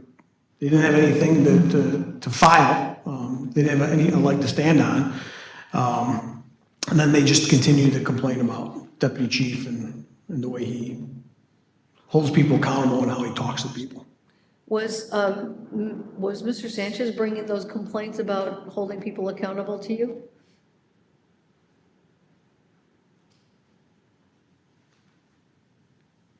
In what way? Well, did he say that people were not happy with Deputy Chief West? He had made mention that it was constant, it seemed like constant harassment, constant bullying, just constant complaints that had no basis, there's no substance to them, and it was just constant. And finally I had enough. told him, if there's a complaint against the deputy chief, put it in writing. Put it in writing and it'll be investigated. So I'm gonna turn your attention to, I think the next page over is page 644. There's a memorandum here, from you to file. Could you, explain to the arbitrator what this memorandum is? Right, so this is a memorandum that I wrote to the file to document that I had told Bill in not verbally, but now in writing, that on May 1st, I was approached by Tina Netzel. She told me about the conversation she had with Bill. I then had that conversation asking for clarification whether there was going to be a vote of confidence. And then, hold on, let me take a step back. Yeah, because this is a different memo. And actually, there's another one behind it, so take a moment to look at the memos.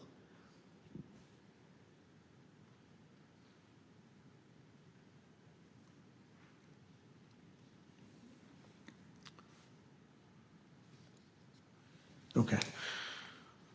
I got clarification. I was wrong on the memo I was looking at. It was so this memo is to document Deputy Chief West had gone to HR and filed a harassment complaint against Officer Sanchez, Bill Sanchez. And this is basically just documenting the conversation I had on May 1st with them, May 4th, and on May 15th, the Deputy Chief had met with HR, and then on the 19th, I had another conversation with Bill regarding that he was being discriminated against by the Deputy Chief. When you had that conversation about him being discriminated against, was there anything that triggered, did the fact that he was claiming discrimination now affect you in any way or change your decision about what he should do? No, I told him if he feels he's being discriminated against, put it in writing. I would be remiss in my duties if somebody came forward to me and said they were being discriminated against, and I didn't do anything about it. So I told him, put it in writing if you feel you're being discriminated against. And at some point, did you have to reiterate that direction to him? Yes.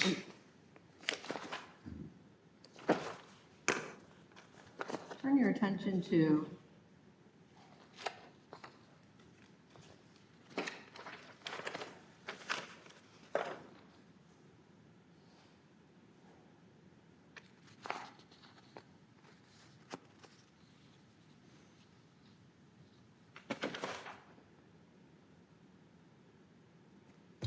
turning your attention to page 646. Could you identify that document for the record? That is a memorandum that I provided to Bill regarding the conversation that I felt was inappropriate that he had with Tina Netzel and the constant conversations that I had with him where he was constantly complaining about. 646?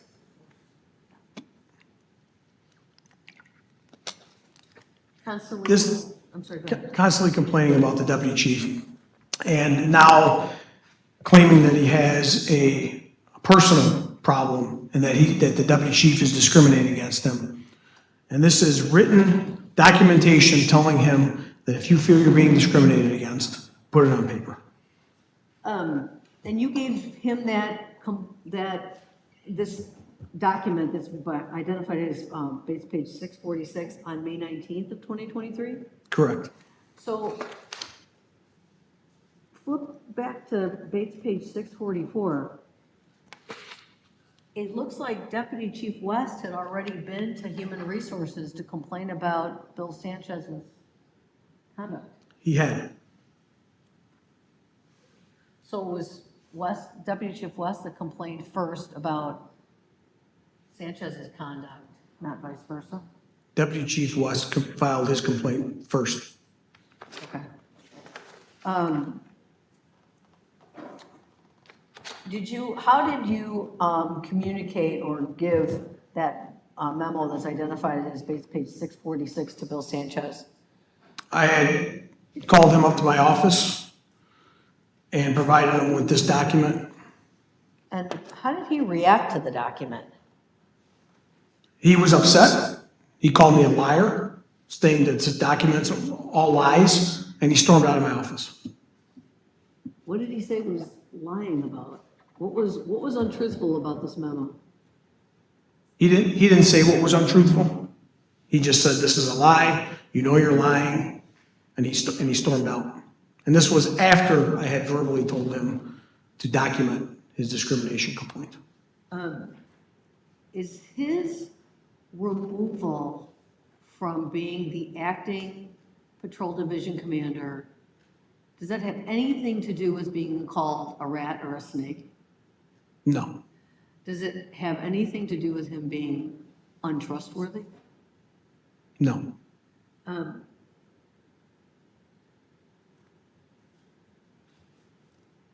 Have you ever heard Deputy Chief West call Bill Sanchez a rat or a snake? Never.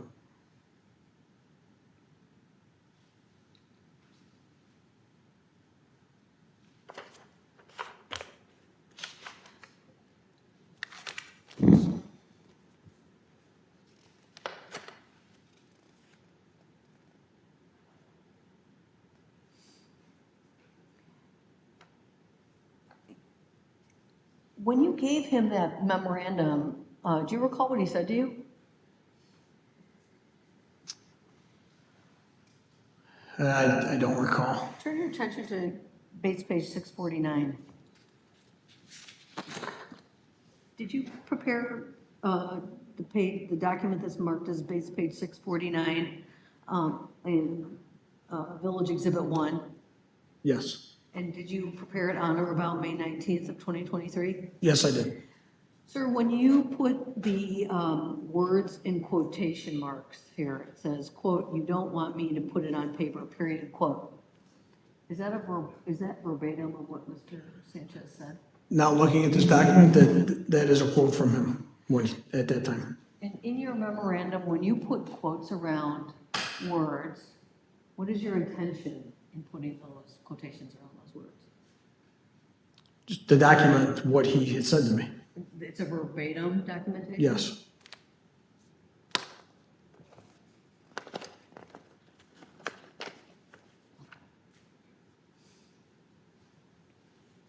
At some point, did Mr. Sanchez give you a complaint alleging national origin discrimination directly? No. How did you find out that a complaint was filed? I believe I found out via the FOIA database with the village. Okay, so tell me how the FOIA database works at the Village of Orland Park. So I get an email daily on FOIAs that are submitted to the village. As a chief, I should know what's being FOIA'd regarding police reports or if there's lawsuits that are involving the police department. And I had seen that there was a FOIA from retired Sergeant Ken Kovac requesting any complaints that were filed against the chief and the deputy chief. It may have said by Bill Sanchez, I'm not exactly sure the quotes, what it exactly said, but it was something to that nature of the complaints that were filed against the chief and the deputy chief. And did something about that catch your eye? Yeah, I didn't have any knowledge of a complaint being filed against me. And so what did you do as a result of that? I don't know if I called HR. I'm not sure what I did. And did HR tell you what the complaint was? At the beginning, right when you called? No.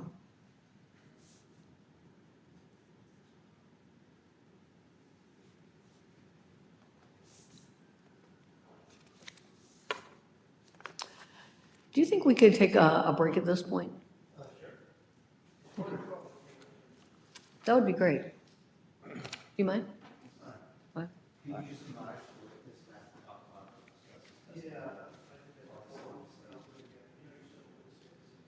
Yes, sir.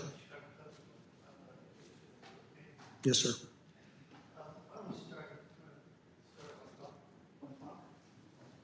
Yeah, that'd be great. Thank you.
Zoom, whenever you want to resume your direct examination.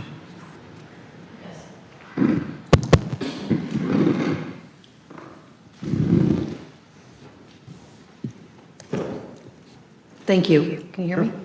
All right.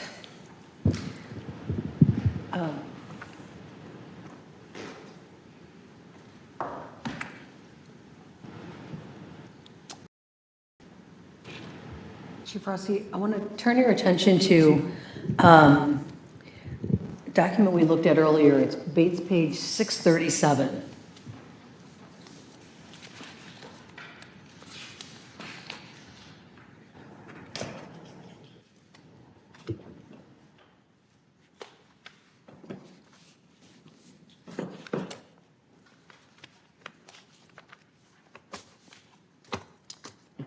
That's your memorandum to Mr. Sanchez, correct? Correct.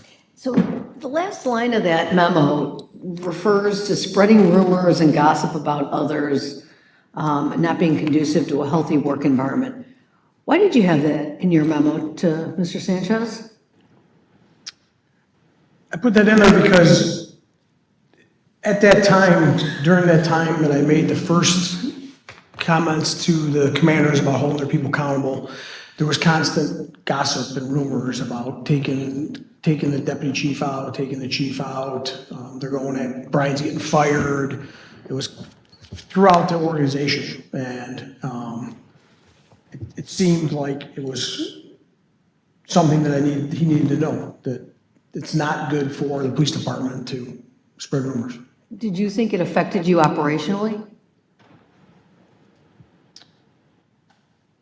Yeah, it had to have, because people were just not happy with some of the directives that were given. Were they, did you think it affected their focus on their work? I don't think so. They still went out there and did a great job. We still got a lot of compliments. They were still a high-performing organization.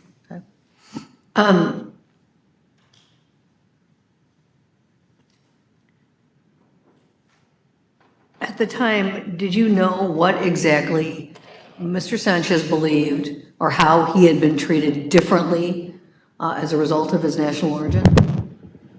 No, not until he came into my office that day on the 19th and said that he had heard, now he has a personal problem with Deputy Chief West, that he's calling him a snake and a rat. But prior to that, I had no knowledge of any, nothing. Did he tell you how being called a rat or a snake was related to his national origin? No, Did he tell you that there was any other name calling that took place? no.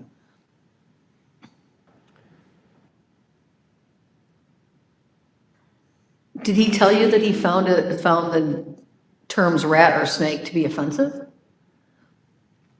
No, not that I remember. Okay. Aside from that, the allegation that he was called a rat or a snake, was there anything else that he said to you that was done to him, said to him, that was based on his national origin? Not based on his national origin, no. Okay. Anything that was done to him or said to him that he thought was disparate in any way, different from how others were being treated, for any reason? No reasons. You know, he mentioned that he feels he's being discriminated against because he's not allowed in the command meetings. Well, I have reasons why he's not in the command meetings. I don't think I need to tell him that. It's my decision. I'm the chief and these are my command meetings.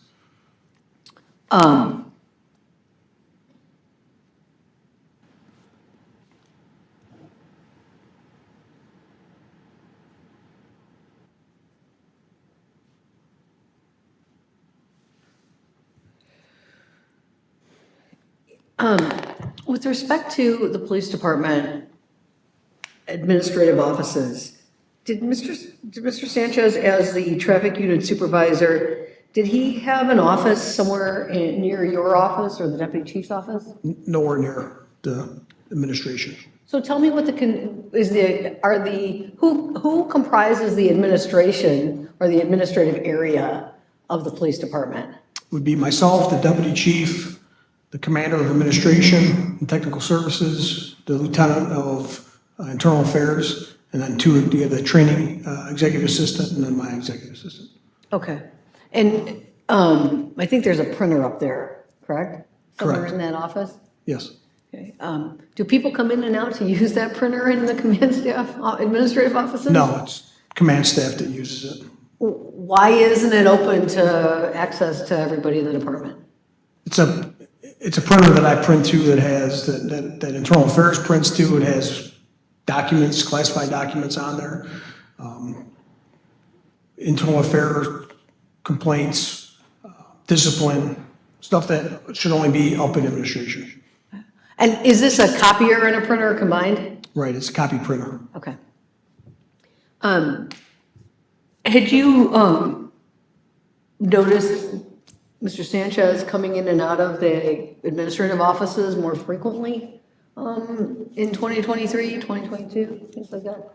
I would say more frequently after I was made aware that there was a possible vote of no confidence against the deputy chief and myself, that he's up more in administration, which I felt was kind of odd.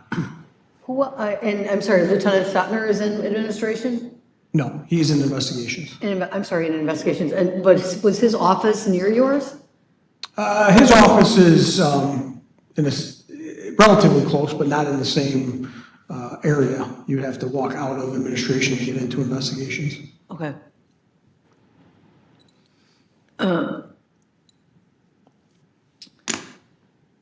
Looking at the document that's identified as Bates page 637,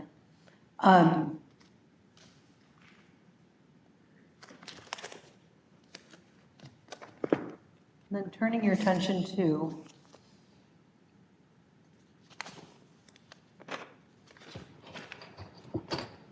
Exhibit 16, which is Bates page 662.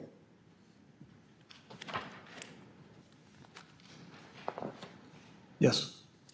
Can you tell me, that's Exhibit 16 of Village Exhibit 1.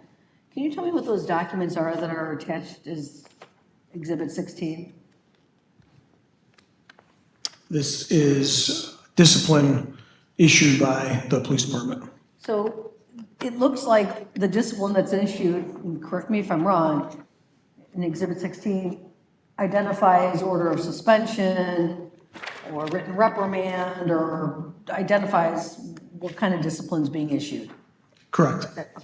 Is there any discipline that's being issued on the document that's been marked as Exhibit 637? No, that is direction. Did Mr. Sanchez lose any benefit as a result, benefit meaning monetary benefit or assignment or overtime or scheduling or anything as a result of receiving the document that's on, that's marked as Bates page exhibit, or Bates page 637? No, he did not. And you think in that assignment of acting police patrol division commander, was there a monetary increase, overtime, anything that was given to the person that serves as the acting patrol division commander? No, nothing. Is it a resume booster? Does it give you a leg up as far as getting some other position? No.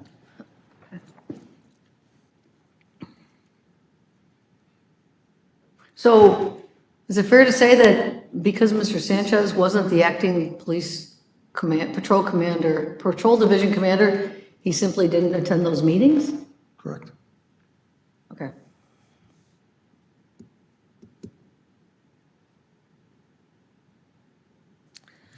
Okay.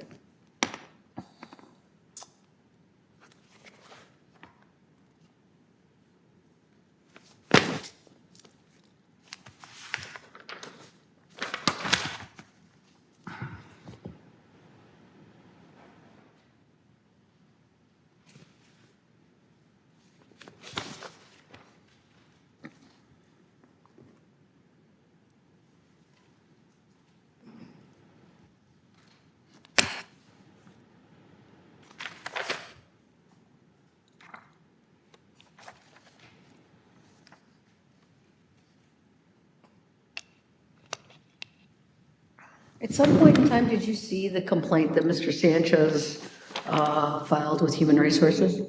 I did.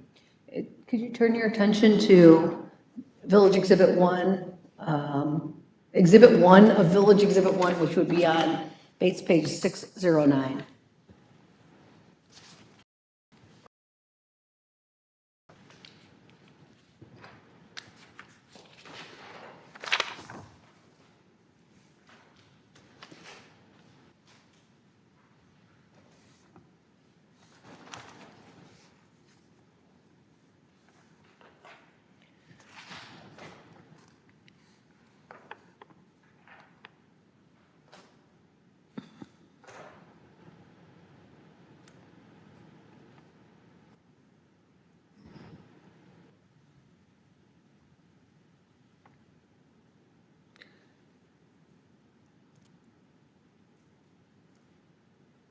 Was your open door policy as a result of Mr. Sanchez's conduct or complaints?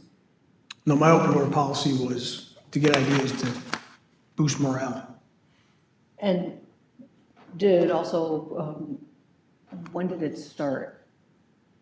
The day that I was promoted, So May I've of 22? always had an open door policy. Okay.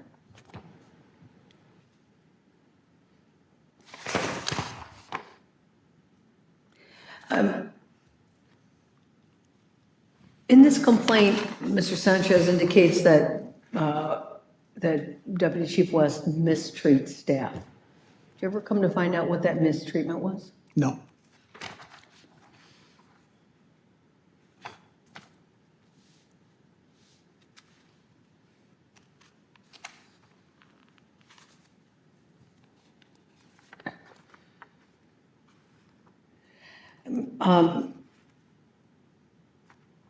Mr. Sanchez indicates that during a conversation with you, he said, he attributes to you, quote, "I know Brian can't handle stress, you know how he is."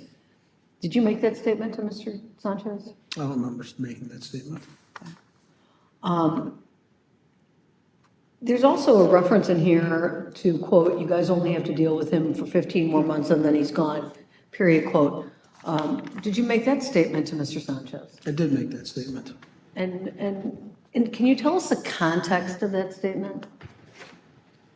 There were constant complaining about the deputy chief holding people accountable. And he was hitting in 15 months, he would hit his 30 years. And we all knew in law enforcement that when he hit his 30 years, that he would retire. And that's what I meant when I said he's got 15 more months. Let the man retire. Did it have to do with tolerating bad behavior from Deputy Chief West? No.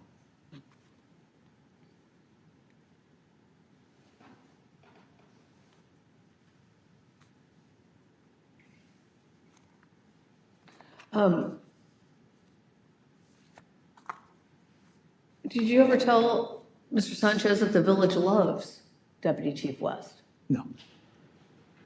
Do you have any reason to believe that the village loves Deputy Chief West? No reason. Okay.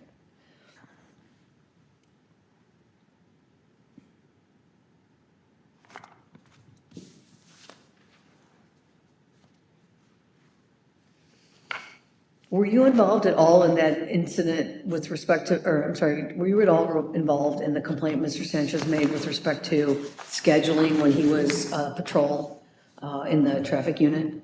No, I had no knowledge of that complaint. Okay.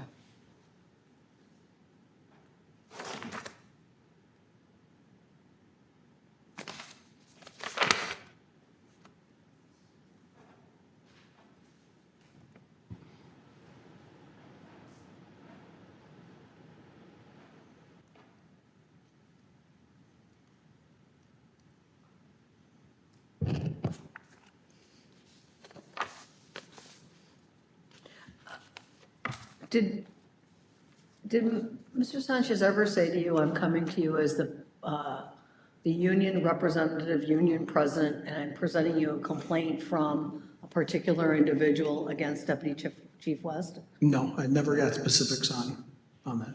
Okay.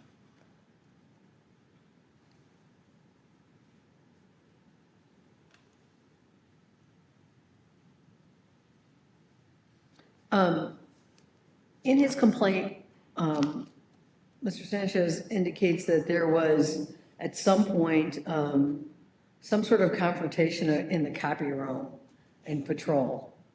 Do you remember some sort of a conversation or confrontation between you and? I do. I remember he was up making copies, which I thought was odd. Okay. Why he would be up there So let me step back for a second. He was up making copies where? in administration. Okay. And he was, do you have any idea why he was in administration? No. And so, describe for the arbitrator what the confrontation was. I was walking out of administration. I saw him making copies. I asked him what he was doing using the administrative copy machine, knowing that it has classified documents on there that a sergeant should be privy to. And that was it. Were you yelling at him? No, Were you screaming at him? No. Did you throw anything at him? no. Well, did you think that it was some sort of confrontation where it was adversarial? I don't think it was a confrontation. I just questioned why he was there. And I don't think he liked me questioning him on why he was in administration. Why did you said that you thought it was unusual. Why did you think it was unusual? Because nobody makes copies in administration.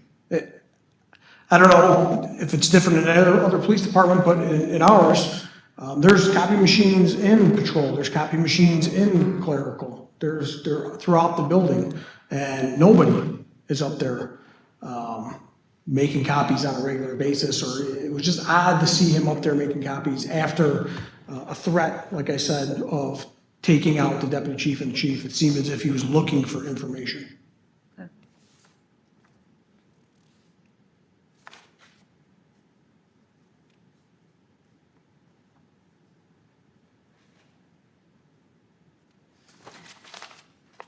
Have you had an opportunity to review the investigation report?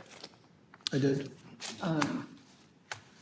With respect to the description of your conversation with Mr. Lee, did you feel that the description was accurate? Yeah. As you sit here today, are you aware of any conduct that you took against Mr. Sanchez as a result of his national origin? None. Are you aware, or can you identify any conduct that you took against him with respect to his role as the president of the police, of the supervisors union? No, none. Can I have a moment? Okay. Thank you.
Did you ask anyone who wasn't a part of administration why they're in that area or using a printer? If it wasn't somebody who I would regularly see up there, that I didn't feel odd, I may ask them.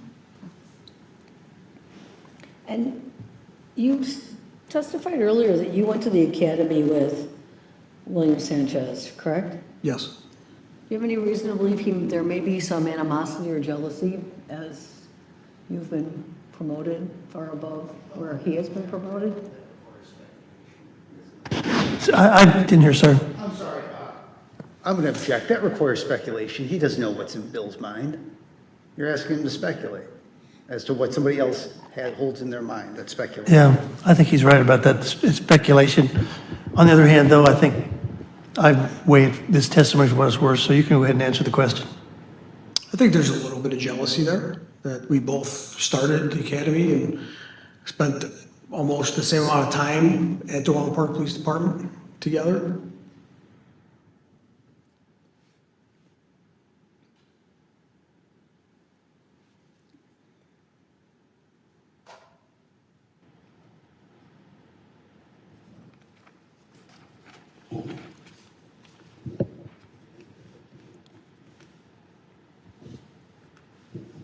Do you trust Bill Sanchez?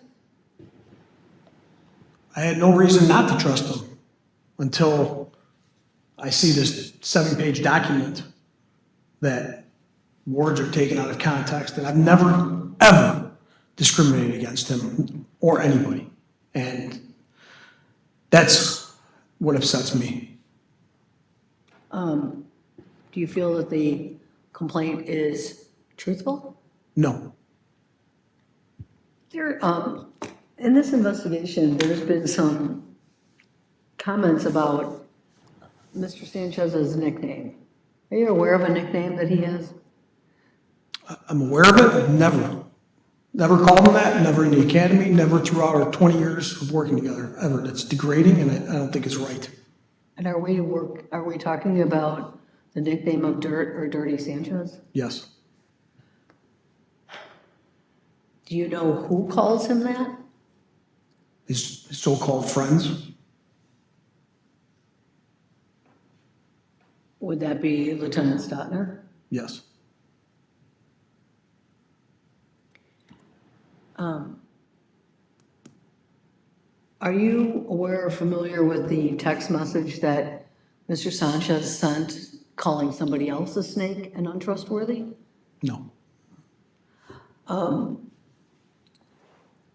In going through this process, as a new chief, can you explain to the arbitrator, well, first off, have you observed or spoken to Deputy Chief West about how the complaint that Mr. Sanchez made against him affected him and his ability to perform his job? I think it definitely affected him. I'm going to make an objection. This is hearsay. They're going to call Brian West to testify. He can talk about how he felt about this process, but this is an out-of-court statement being offered for the truth of the matter. Yeah, I think you're right about that. The best testimony will be from Mr. West. Well, understood. Have you observed the effect that this complaint has had on Deputy Chief West and this process? It's had an effect on not only Deputy Chief West, but myself. That's my next question. Have you observed how the effect on him? Yes. Can you just give an example of what your observations were, or can you give the arbitrator a description of what your observations were with respect to the effect on Deputy Chief West? It seemed like anytime we weren't looking to do anything with the department to make it better, we always had to watch what we were saying, and everything was getting spun the wrong way, and numerous EEOC complaints and unfair labor practices were coming across, and an age discrimination complaint was sent for no reason. So we felt like we couldn't do our jobs to run the police department. And how did the complaint against you, or how did the complaint that Mr. Sanchez filed affect you in your role as the chief of police?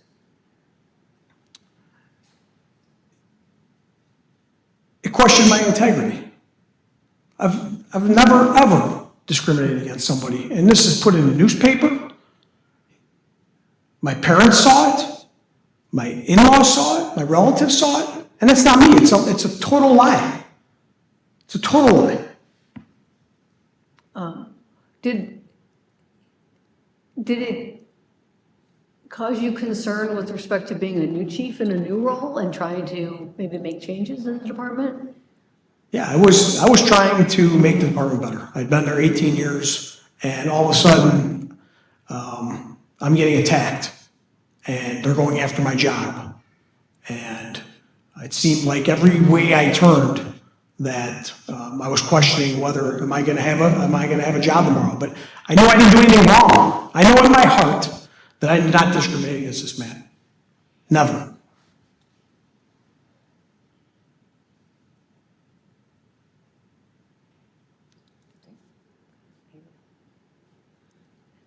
I have nothing further. Thank you.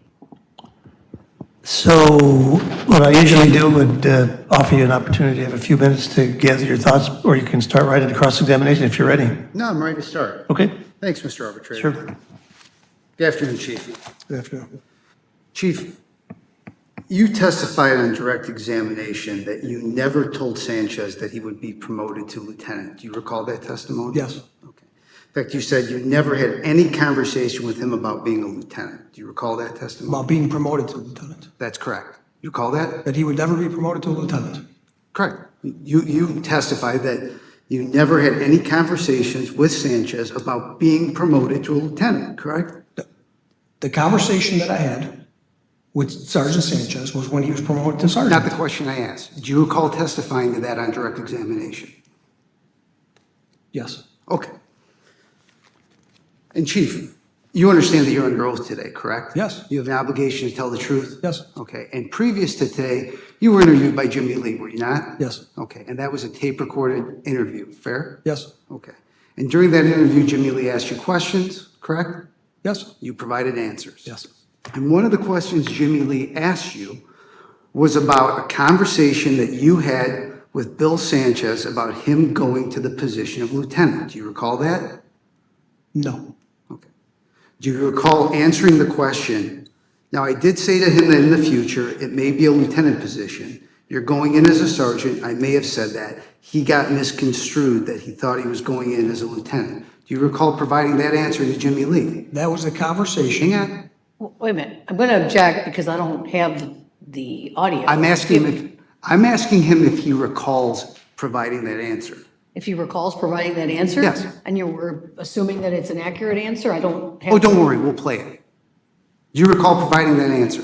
The conversation that I had. Do you, was yes or when- no, do you recall providing that answer? Can I answer the question? No, it's a yes or no question. You can answer the question. The conversation about. That's not my He can- question. Let him answer the question the way. But my question is, does he recall saying that, yes or no? Okay, you can answer that first. Do you recall saying that? The exact conversation? Yes, do you recall it? Yeah, I'd like to provide it. Okay. The conversation I had was Hang on, when he was, there's no let me question. answer the question. Wait, wait, wait. no He- question he's asked the pending. question. You'll get a chance, she can do some redirect. Why don't we refresh your recollection with the tape? Mr. Arbitrator, we're going to be playing a portion of Deputy Chief's interview with Jimmy Lee. It's, for the record, it's going to be at 55 minutes and 16 seconds. I believe it will conclude at 56 minutes and 9 seconds. Is this something on this document here? Yes. Yes. Okay. So wait a minute. Tell me what the minutes are? 55 minutes and 16 seconds to 56 minutes and 9 seconds.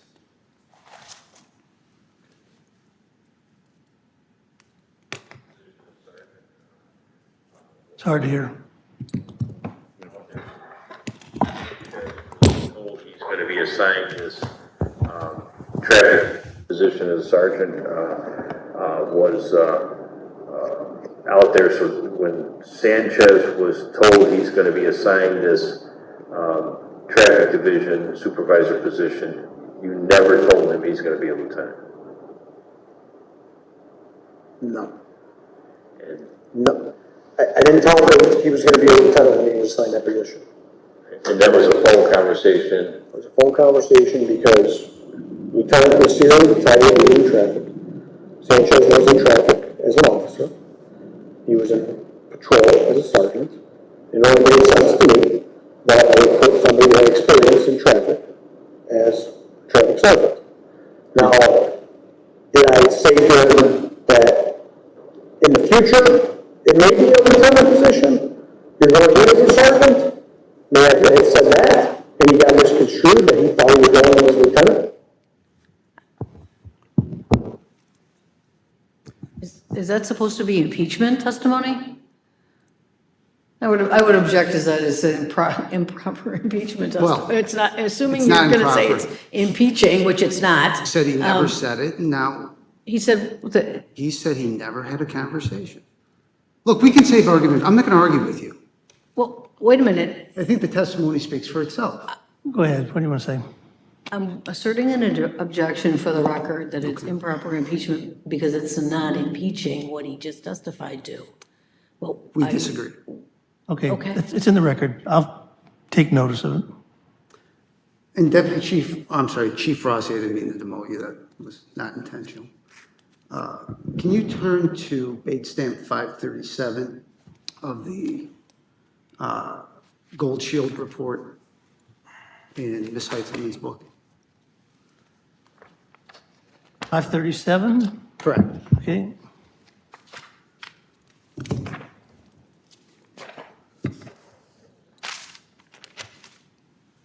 No, this is the Gold Shield report. You've had an opportunity to review this, Chief? Yes. Okay. I'm sorry, what page are you on? 537. Last paragraph, beginning with the name Rossi. Do you see that, Chief? Yep. Now, you had an opportunity to review this, and I believe on direct testimony, you said that you believed Mr. Lee's report was accurate. Is that fair? Yes. Says in part, Rossi related that he did not tell Sanchez that he was going to be appointed as a lieutenant after being assigned to supervise the traffic unit. He said that he may have made a comment during the discussion that he could be a lieutenant in the future, but not that he was going to be promoted to lieutenant as a result of the traffic supervisor position appointment. Did I read that correctly, Chief? Yes. And that conversation occurred? You have to give an audible answer. Yes. And that conversation occurred between you and Sanchez? That's accurate? Yes.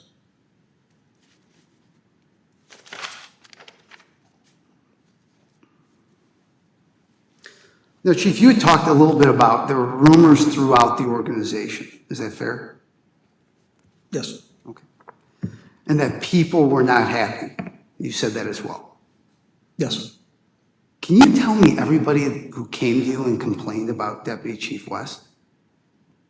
Everybody? No. Can I tell you everybody that came to me? No, I can tell you people that did come to me. Is that what you're asking? Sure. Who came to you? I don't know if they came to complain about Deputy Chief West. They came to me about my open door policy, which led to complaints about Deputy Chief West, and that would be Sergeant Swearingen, Lieutenant Bobolak, Lieutenant Stetner.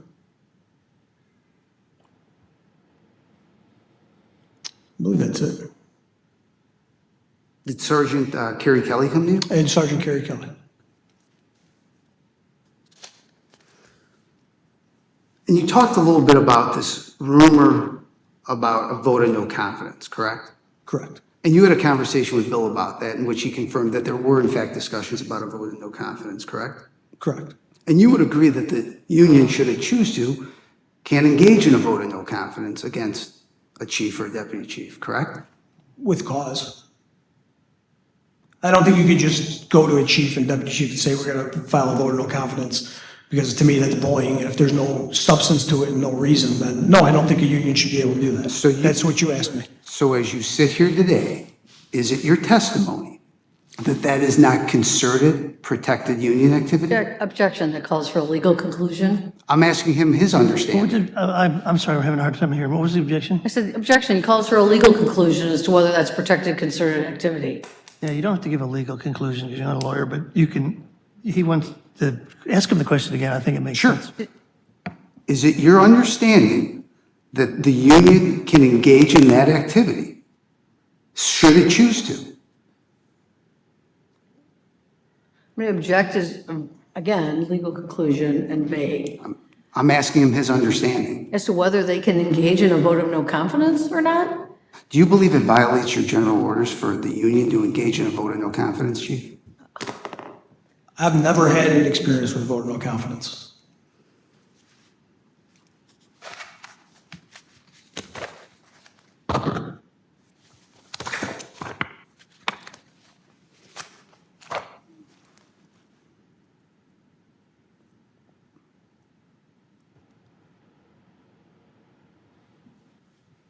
And at some point, you had a conversation with Bill Sanchez in the parking lot. Do you recall that conversation, Chief? I recall a brief conversation, what it pertained to, not really. Would you recall that that conversation included discussions about your open door policy? It may have. I don't remember the substance to that conversation. There was nothing memorable to me. So we're talking about a year and a half ago. I don't remember the conversation. Do you recall that at that conversation, you had made a statement, have the commander and lieutenants come talk to me if they have a complaint about Deputy Chief West? I don't remember that. Okay. Do you remember in that conversation saying something to the effect of, Brian has 15 months to go, I can control him, I can manage his management style? Do you recall saying those? Do you recall being asked about that in your interview with Jimmy Lee? He may have. I'm not sure. If I play that portion of the tape, would that refresh your recollection? If you play it, then it happened. I don't recall it. Just for the record, we'll be playing the Rossio audio statement at 17 minutes and 34 seconds. I'm sorry, 17:18. 17 minutes and 18 seconds.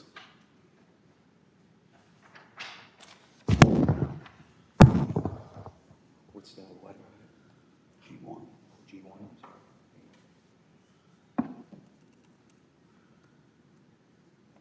You were right, 1734 to 1806. Yeah, so it's going to be 17 minutes and 34 seconds to 18 minutes and 6 seconds. But I don't think if you wanted to investigate it.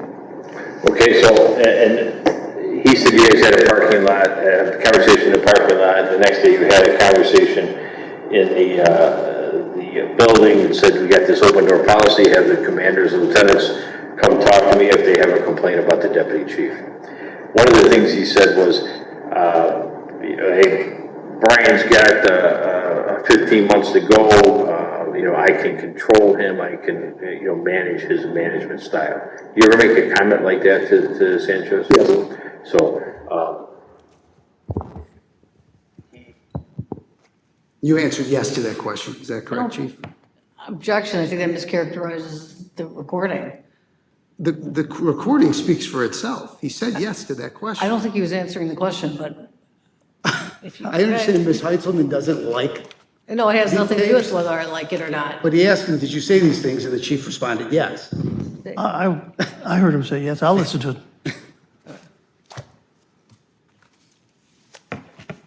Chief, in preparation for your testimony today, can you tell me everything you reviewed? I've looked at the report, Jimmy Lee's report, I'm sorry. Jimmy Lee's report. Okay. The audio You from the listened to interview. your audio? That's it. Yes, yes. So this is not the first time you're hearing those responses? No, The termination letter for Bill Sanchez, that was not signed by you, correct? correct, That was in fact signed by the village manager? correct. And the charges filed with the Board of Fire and Police Commission were also signed by the village manager, is that correct? I'd have to look at them. Okay, let's take a look. Did you not review the charges filed with the Board of Fire and Police Commission?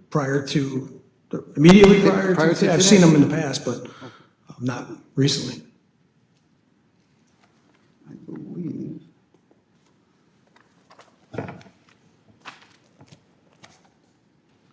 What page you looking at, Mark? I'm looking it up now, I think. It's part of the employer exhibit 6. Employer Exhibit Yeah. 6, I which think would it's be. joint 6, Joint Joint 6, 6, sorry. or joint 5. joint 5. So any Bates number or anything? Let me get there. Tab. What? It's behind tab 6. Okay. Got it. Yeah, so it's behind tab 6, title page 1, and I think it goes to 13, but let me check.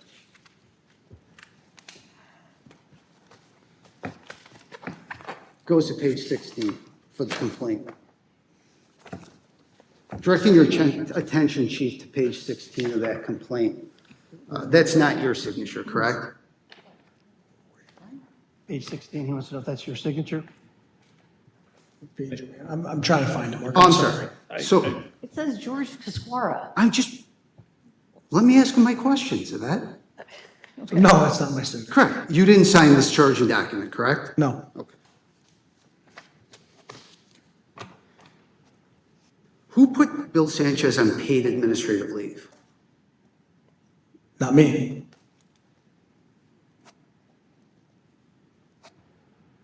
It's fair to say the final decision maker in this case was the village manager? Yes, And you're familiar with the general orders of the Orland Park Police Department, are you not, Chief? yes, Okay. And you yourself have a duty to know and follow those general orders unless they're amended by you, is that correct? correct. And Chief, isn't it true that General Order 52.1.9, if you want, you can turn to that. I believe it's in the employer's exhibits. I'll get you a page number here shortly. Thank you. I believe it's going to be joint 2, which will be employer 3.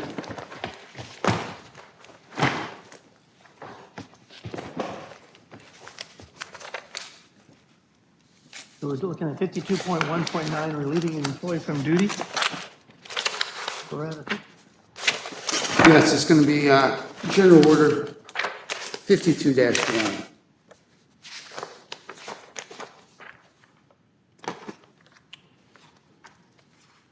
If you could turn to Bates stamp,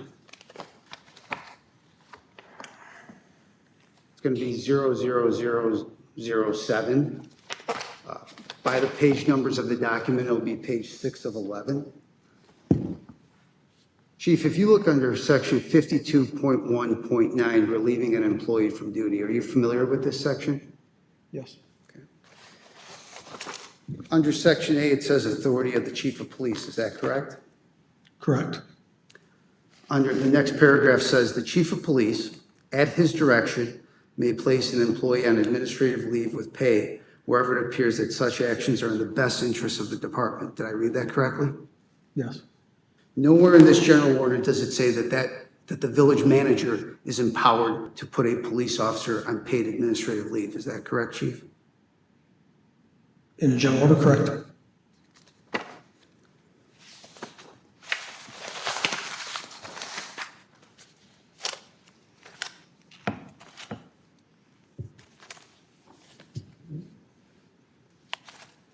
Bill Sanchez is the president of the OPPSA, which I'll refer to as the union. Is that fair? Yes, He's the president and he's also a member. Is that correct?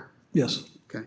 And the OPPSA is the union representing sergeants and lieutenants employed by the Orland Park Police Department, correct? yes, And members of the OPPSA are covered by a collective bargaining agreement. Isn't that true? yes. And the CBA, better question. Can you turn to the collective bargaining agreement in in the exhibits? It's going to be VOP 2, or is what we're referring to as Joint Exhibit 1.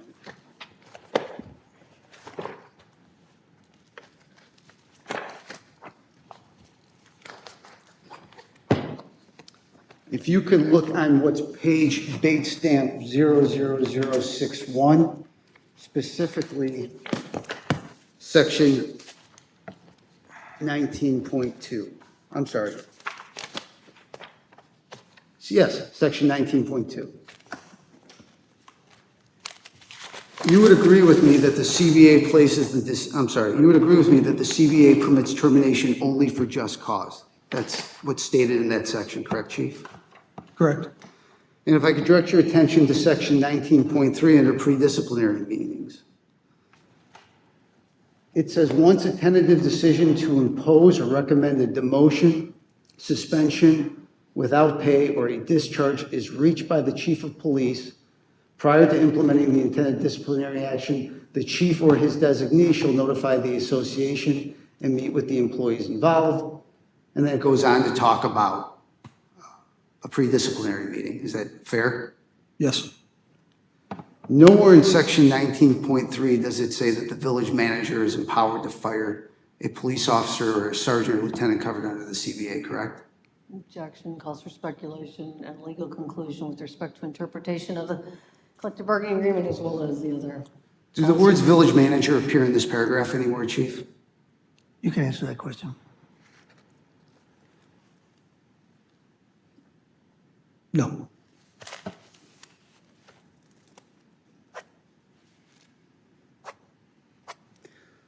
With respect to a pre-discipline meeting, you were not at the pre-discipline meeting, is that correct? No, I was not.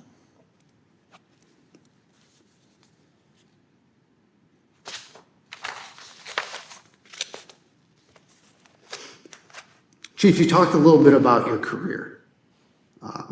Spent a lot of time in investigations. Is that a fair statement?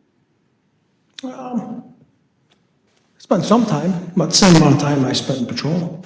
So yes, I was. You were a detective. You were a supervisor in detectives. You ran major crimes. Yes, You were also the lieutenant in charge of the Internal Affairs Division. Yes. Is that correct? I think that's where we first met. And you would agree with me that investigators are truth seekers. Is that a fair statement? yes, Your job as an investigator is to look for both allegations that prove and disprove allegations, right? yes. Your job isn't to rush to judgment, fair? Fair? It's not the job of an investigator to look for a conclusion and then only look for facts to support that conclusion. Is that a fair statement? Correct. And you would agree with me, Chief, that investigations should be fair, unbiased, and competent? Yes.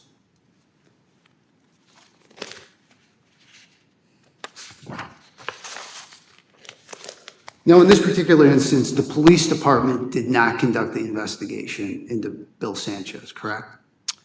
Now, it'd be hard to when a complaint was filed against myself and the deputy chief. So no, Police department didn't do it. The police department didn't investigate the allegations against Deputy Chief Brian West, correct? correct.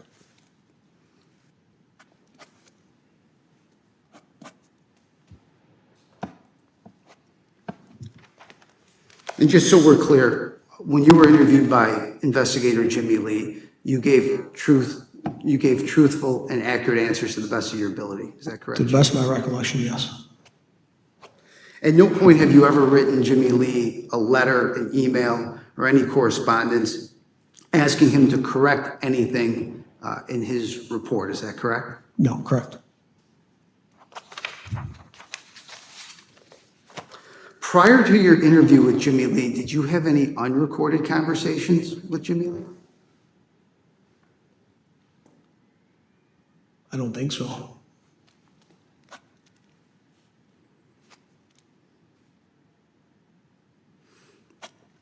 I want to talk a little bit more about the staff and their relationship with Brian West, your deputy chief. It's my understanding, based on your testimony, and please tell me if I'm wrong, that a lot of people started coming to you to complain about Brian West. Is that a fair statement? Objection that mischaracterizes his testimony. I'm asking them, is that true? No, I think that's a perception issue where officers came to me and talked about morale. And in the report, the complaint says an officer comes to me to complain about deputy chief, whereas in fact he came to me to view his personnel record because he was looking to go to a federal agency. It had nothing to do with the deputy chief. Do you recall making a statement to Jimmy Lee during your interview where you said that not only are people talking about morale, they wanted to talk and complain about the deputy chief. Do you recall saying that to Jimmy Lee? Right, they came in and talked about morale, and then it led into complaints about the deputy chief. Some of them, not everybody. Who complained about the deputy chief?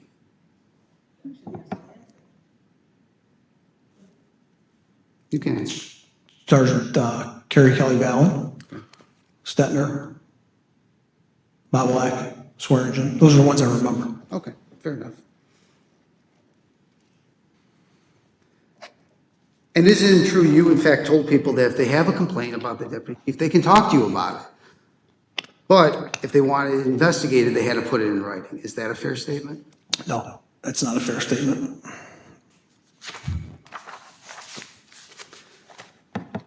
With respect to the people you just named that came in and complained about Deputy Chief West, did you take any notes regarding those conversations? No, Did you ever write a memo to file? no.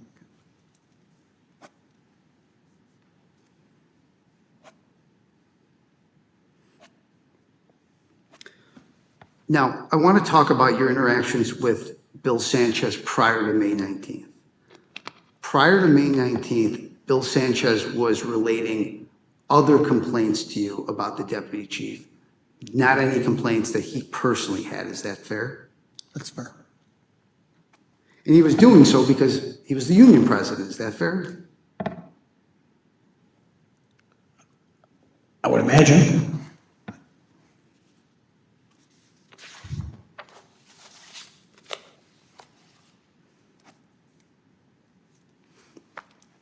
Now, you wanted people to come to you with issues that they had with respect to morale. Is that correct? I wanted them to come to me with ideas to improve morale. Okay. You didn't want to hear their complaints about morale? Objection, you're mischaracterizing. I'm asking him. And assumes facts not on evidence. Did you want people to come and talk to you about morale issues? I wanted them to bring me ideas to improve morale. If people had complaints about the deputy chief, doesn't that go to morale? No, I don't believe so.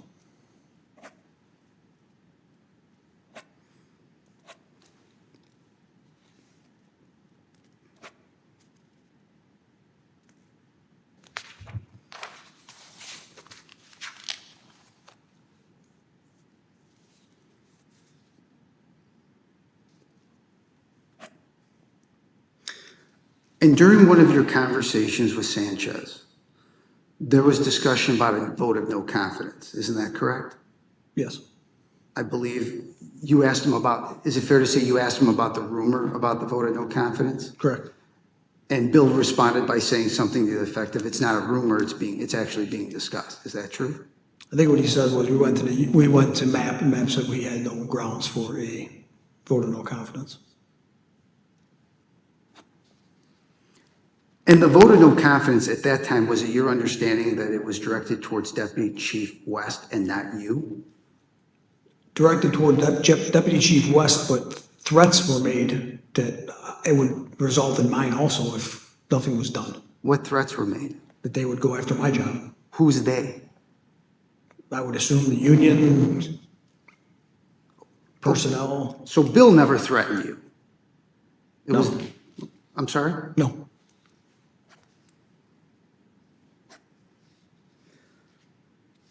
And I believe in your interview, you made a statement that you believed that the supervisors group was targeting West. Do you recall saying that? I don't recall saying. Okay. So as you sit here today, you can't say whether you did or did not say it, fair? I don't remember.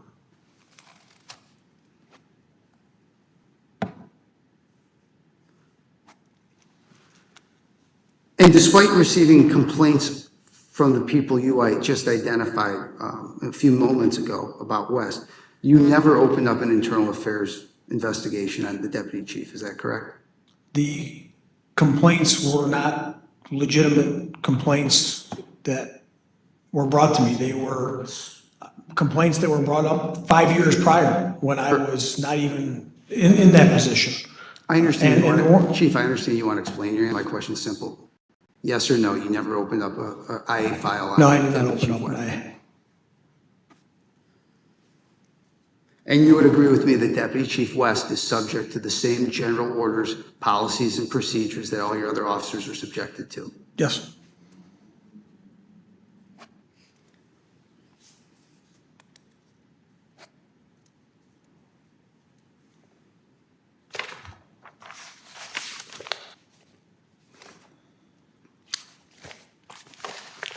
Just give me 1 moment.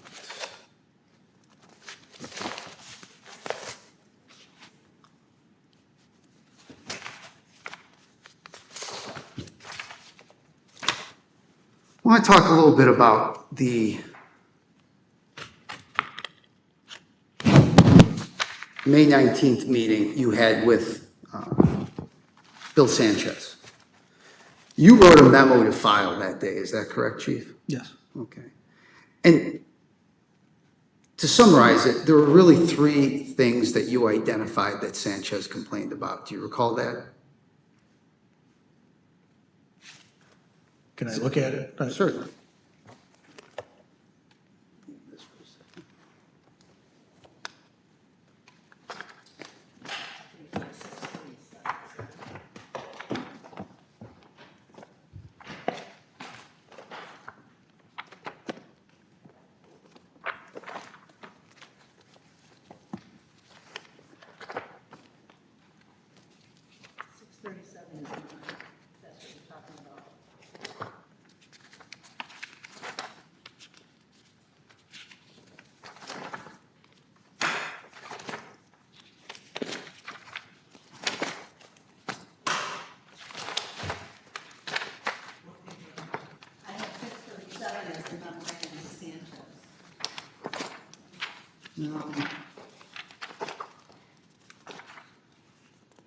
I don't know if it's included in yours of that. It's going to be 647.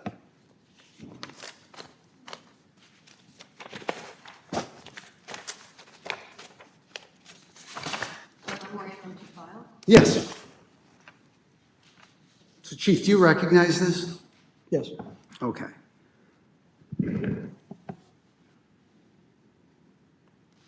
Just so I understand, at approximately 8:45 in the morning, Bill comes to you and states for the first time that now he has a problem with Deputy Chief West. Is that correct? Correct. Okay. And you wrote a memo to file that day memorializing that conversation, fair? Correct. And in your memo to file, you wrote that Sergeant Sanchez came to my office and stated he has a personal issue regarding Deputy Chief West, fair? Yes. Okay. And he really makes 3 complaints. I'm going to break them down. Tell me if you disagree. He advised that people were coming to him and telling him that Deputy Chief West is going around telling people not to trust him, correct? Correct.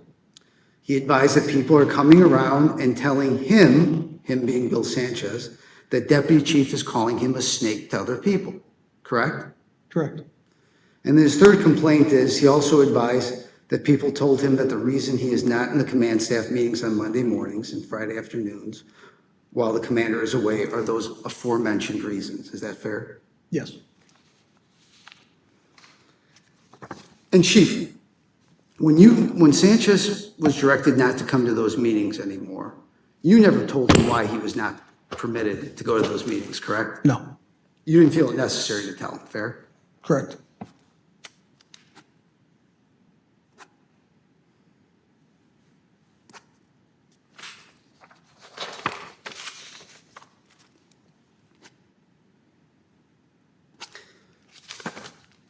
He also told you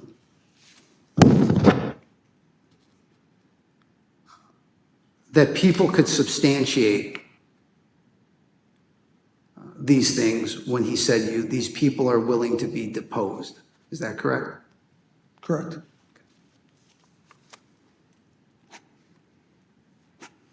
And then you told him if you want it investigated, put it in writing. Fair? Correct. And then later that day, I believe approximately around 3 PM, you gave him a memorandum directing him to put it in writing. Is that correct? Correct. And I think your testimony was if he feels like he's being discriminated against, you need to put it in writing. Fair? I think my testimony would be, I'd be remiss, my duties, if somebody complained to me about being discriminated and I didn't tell them to document it or put it in writing. Fair enough. That direction was in order, correct? That was if he felt he was being discriminated against, put in writing. Yes. And as we discussed, you've had the opportunity to review Lee's report. Yes. And West denied making those statements, calling Bill a snake. Isn't that correct? Yes. West denied saying that, making statements that Bill can't be trusted, correct? I don't want to testify to West's statements. I really didn't. Well, you read the report. I read the report, but I didn't focus on his statements. That's something you can ask him when he comes here. If I told you he denied making those statements, would you have any reason to disagree with me? No. And you would agree with me that West had an obligation to tell the truth when he was being interviewed by Jimmy Lee, fair? Yes.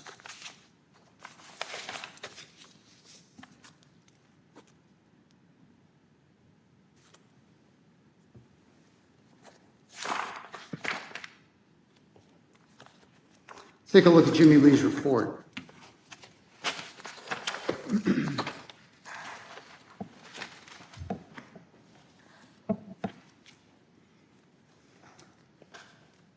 Bait stamp 478.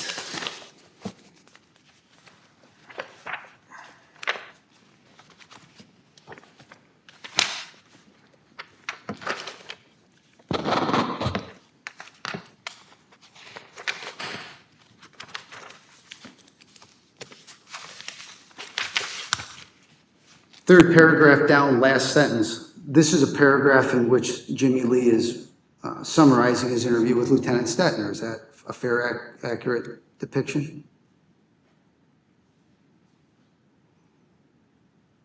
I'm going to object to the extent you want him to testify about an interview with Lieutenant Stetner that he didn't participate in. I agree, but he read the report, so I'm getting there. That you objected to, that you said was hearsay?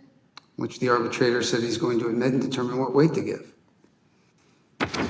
So Stetner, in Jimmy Lee's report, Stetner related that West told him, quote, not to trust Bill. His is a snake. I think that's a misprint. Don't trust him. He filed an EEOC beef on me. You read that when you read the report. Is that correct? Yes.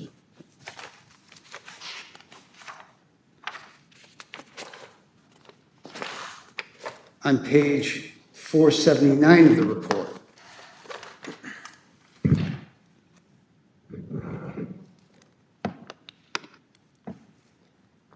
first full paragraph, you read, Stetner said, my being a witness is what I think started this complaint, where he was told to put it in writing, is the fact that Brian West did in fact say to me on a couple of occasions, don't trust Bill, he's a snake.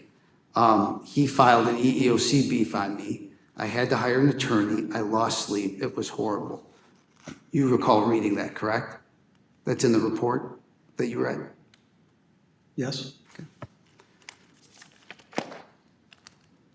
Next paragraph down, middle of the paragraph. I think the report speaks for itself. Thank you, Abed. Line 4. Stetner said that he recalled being told the above statements while Stetner was in West's office. He said they were on duty and no one else was present. Stetner denied telling anyone else about the conversation at the time, saying the first person he talked to about the conversation was Sanchez. Correct? That's in the report, yes. On page, it'll be 69 of the report, but I'll get you the exact date stamp. I think he said 69 of what? So it's going to be on page 5, date stamp 521. Last paragraph. Lieutenants, just let me know when you're there. I'm sorry, 521? 521, yes, sir. Yes. Last paragraph. In the report, it says Fitzgibbon was questioned about his knowledge of West calling Sanchez derogatory remarks, especially a snake, and referring to him as someone who could not be trusted. Fitzgibbon related that he had not heard West call Sanchez a snake. They have had conversations during which West has said words similar to Sanchez was not to be trusted, correct? Yes.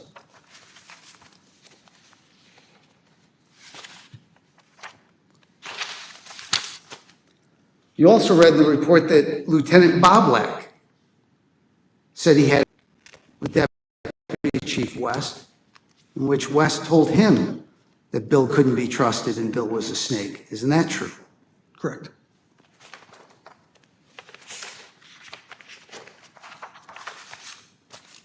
As we sit here today, did you ever discipline Deputy Chief West for denying making those statements?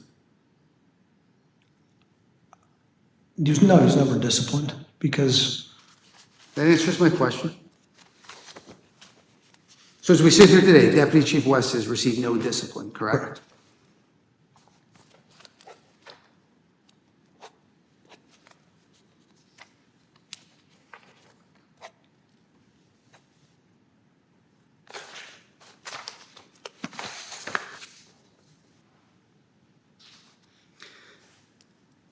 And isn't it also true that the investigator Jimmy Lee concluded that West in fact made these remarks?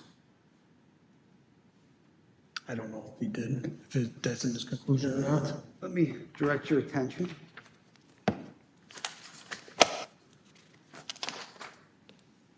To Debate stamp 596.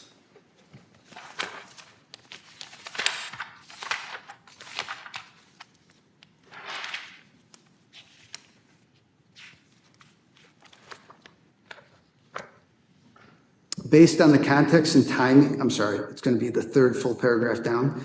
Based on the context and timing of when Sanchez spoke with Stetner and Boblet concerning his distrust of Sanchez, notwithstanding my ability to determine that the comments were intended as derogatory remark, as described by Stetner and Boblet, or supervisor direction as described by West, there are no indications that the remarks rattlesnake were related to Sanchez's national origin. The remarks were made in reference to a complaint made by Sanchez 4 years ago. Did I read that correctly? And I had no knowledge of the complaint that was made 4 years ago. Fair enough.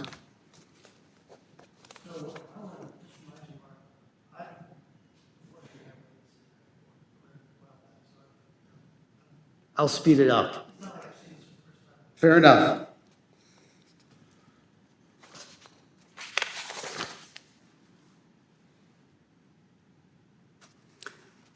As we sit here today, Lieutenant Boblik has not been charged with any violation of the rules with respect to being untruthful in his interview with Jimmy Lee, correct? Correct. Lieutenant Stetner, when he was on active service, was never charged with lying or being untruthful to Jimmy Lee, correct? Correct. Lieutenant Fitzgibbons was never charged with lying or being untruthful with Jimmy Lee, is that correct? Correct. In fact, the only person that was ever disciplined in this entire case was Bill Sanchez, is that fair? Correct.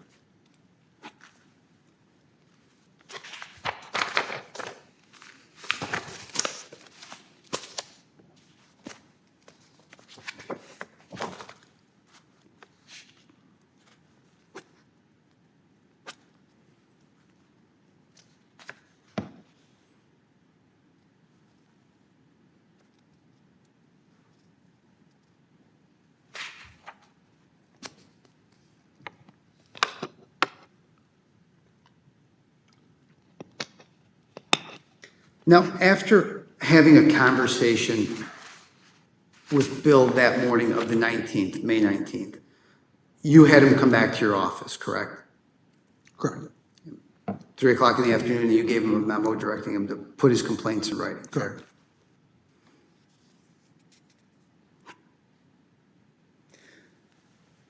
And during that conversation, you had never told Bill that you opened up a complaint file and were placing that memorandum in that file, correct? Correct.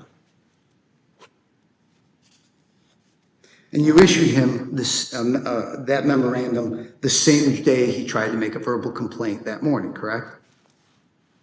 Correct.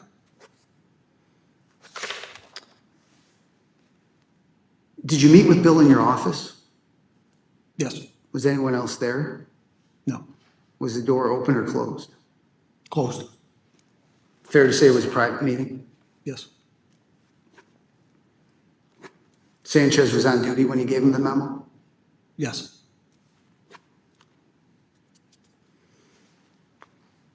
And the purpose, well, let me ask you, was the purpose in giving him the memo to say, hey, you're now directed to put it, if you want to complain, put it in writing?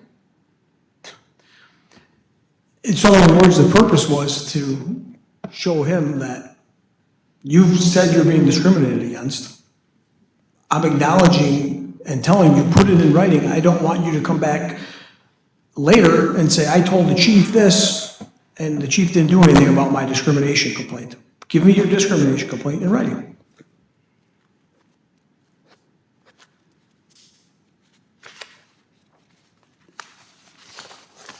And prior to that, Bill had not put anything in writing, correct? Correct.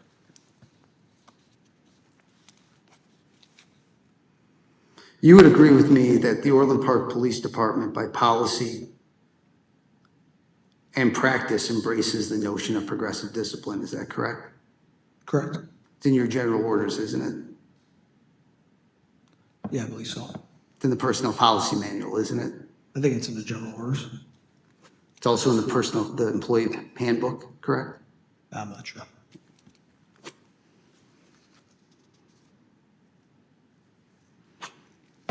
You also wrote a memo memorializing your conversation with Bill on the afternoon of the 19th, is that correct? Correct. Okay. And nowhere, do you need to see that memo to refresh your recollection, Chief? You could ask, and then I'll tell you if I remember or not. It's relatively short, I think it's about 5 sentences.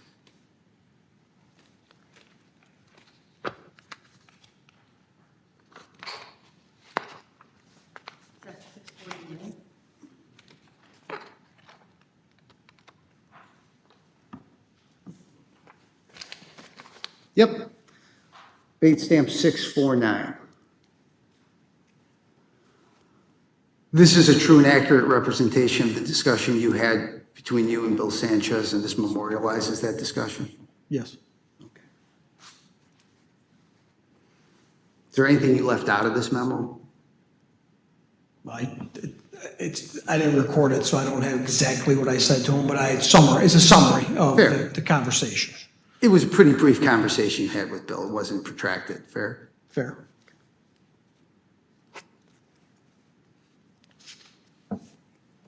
And nowhere in this memo does it ever say that you told Bill that the memo you gave him at 3 o'clock was not going in his personnel file, correct? Correct.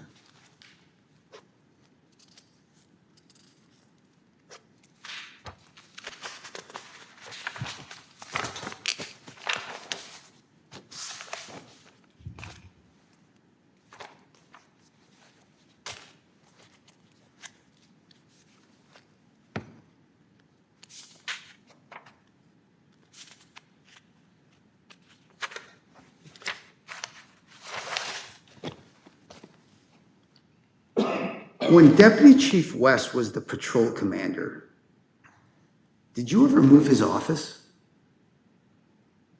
No.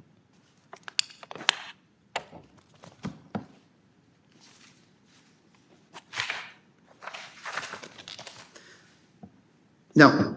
Bill filed his written complaint on May 23rd, 2023 with HR Director Regina Early, correct? I don't know when he filed it. I wasn't privy to when he filed it. I didn't receive it. If I told you that's when it's filed, do you have any factual basis to I disagree? have no reason not to believe you. Okay. And Deputy Chief West filed his written complaint with HR on May 30th, 2023, correct? No, I don't believe that's correct. His written complaint? Again, If I you don't wasn't know, privy to when complaints were filed. They didn't come to me, they went to HR, so I can't testify to when they were, I don't know. That's fair. Did you have an opportunity to review Deputy Chief West's complaint, or was that strictly in the purview of HR? I did not see it.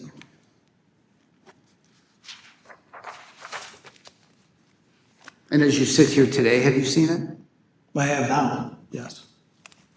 So today's the first day you saw Deputy Chief No, West's I complaint? I'm just asking. don't know when I saw it, but I didn't see it when he filed it. Fair to say after the conclusion of the investigation? Or before? I don't know. I don't remember when I saw it. And since you've had the opportunity to review Deputy Chief West, that's a mouthful, complaint, you're aware that he filed a complaint against Lieutenant Rich Stetner, Sergeant Kerry Kelly Valent, and Sergeant Sanchez, isn't that correct? Yes, As we sit here today, Stetner and Kerry Kelly have not been disciplined, fair? correct. Kerry Kelly, in fact, has been promoted to the position of lieutenant, correct? Correct. Rich Stetner is Caucasian, Yes, Kerry Kelly's Caucasian. yes.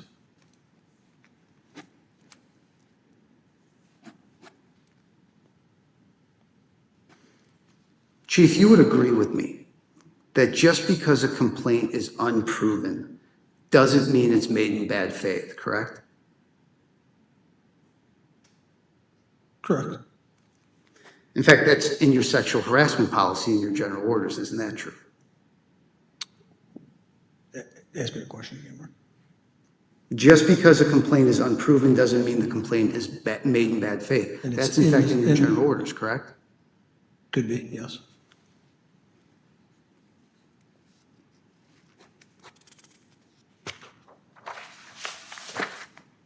And you would agree with me that the union president has the ability to file grievances against you, Yes, file unfair labor practices, yes, engage in free speech.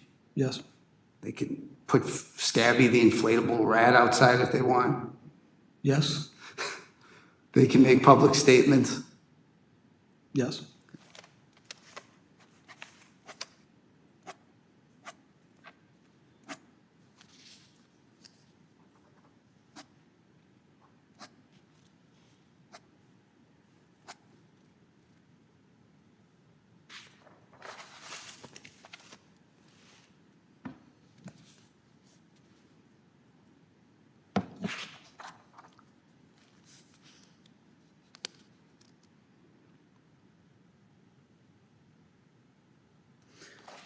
Now, talking a little bit about the history of the traffic unit supervisor position. It's my understanding, with the exception of Tom Hottinger, the 5 previous supervisors went in as sergeants and were promoted to the rank of lieutenant. Is that correct? No, that's not correct. Okay, well, let's start with Jim Bianchi went in as a sergeant, correct? Correct, He was promoted to lieutenant. correct, Tim McCormick went in as a sergeant, correct? correct, He was promoted to lieutenant. correct, Tom Hottinger was already a lieutenant when he went in, fair? correct, Jason Ford was a sergeant, correct. and then he was subsequently promoted to lieutenant, correct? No. He He was never left the promoted? division, he left the division.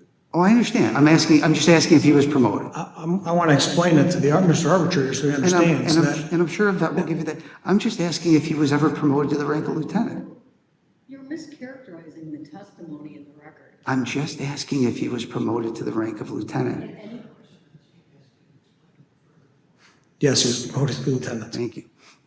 Phil Glacier went in as a sergeant and was promoted to a rank of lieutenant, correct? Correct, And I believe you had testified previously that Phil Glacier, that was a sergeant position at the time, but they promoted him even though they didn't have a budgeted position for lieutenant, correct? I don't know, did I testify? I don't think I testified to that. I don't think I said anything about Phil Glacier. Phil Glacier was a He was sergeant. promoted to lieutenant, yes. Okay. And you would agree with me, all the people I just named are Caucasian, correct? Yes,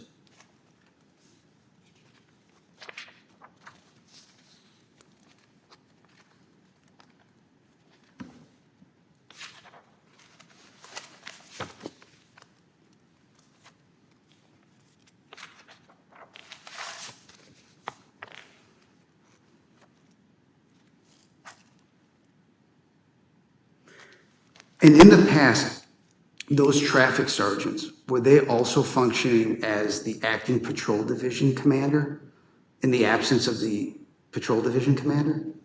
Now, during my tenure, the patrol lieutenants would switch their rotations and take over as the acting patrol division commander. So when you say your tenure is chief? No, my tenure, just as an officer, that's what I recall from when I worked patrol. Did all of them? No.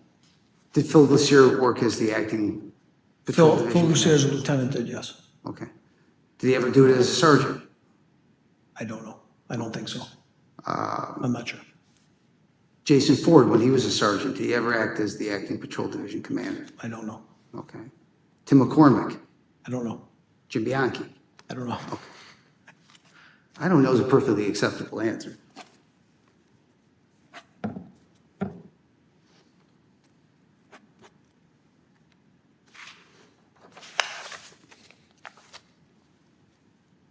And for a short time, Bill was the acting patrol division commander, correct?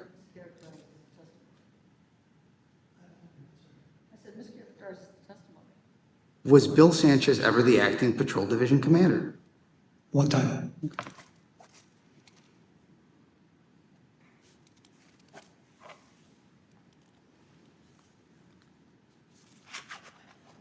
Who's the current acting patrol division commander? Lieutenant Carrie Kelly Mallon. And she's currently in charge of internal affairs? Correct. It's not Lieutenant Fitzgibbon? No.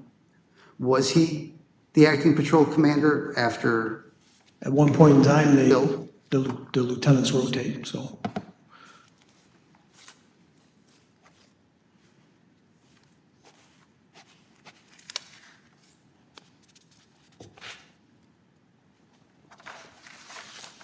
Chief, you would agree with me that the role of discipline is to correct behavior, fair? Correct.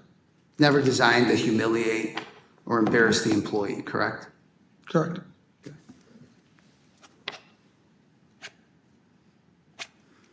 Bill has no prior discipline for untruthfulness, isn't that correct, Chief? I don't know what discipline he has. Okay, so as you sit here today, you have not reviewed his disciplinary file? In detail, no. Okay.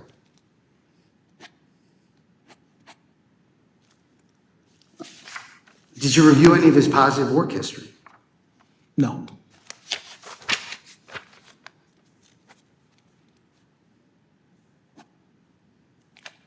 Mr. Arbitrator, can I have 5 minutes? Thank you. I'm gonna use the washroom if you don't mind.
we're off, right?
Sir, the police officers and the supervisors, they're public safety personnel, right? Correct, So they're not allowed to strike, right? correct. So they don't put the rat out on the street, do they? No.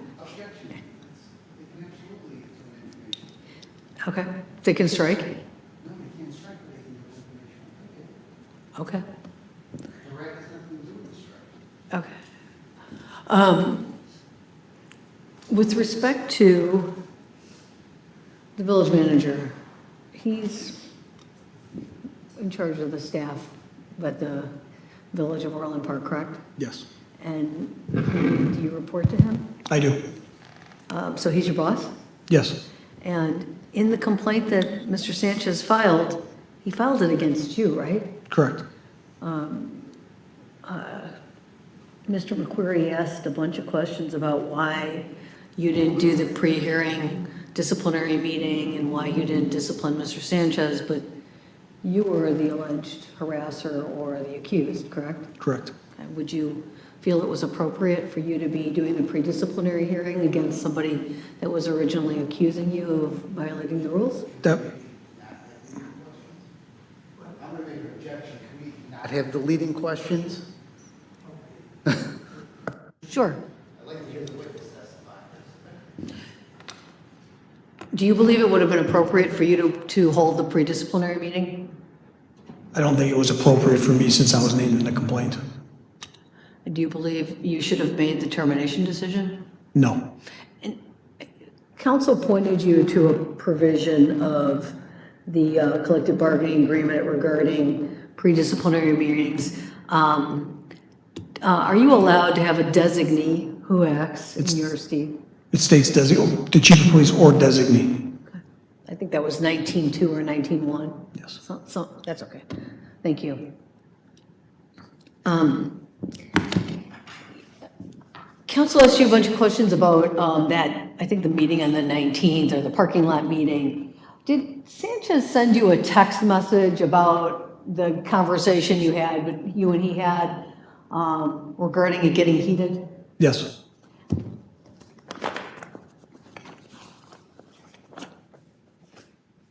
Now, mine is not very clear. I'm going to turn your attention to page 638. Mine I can't see though.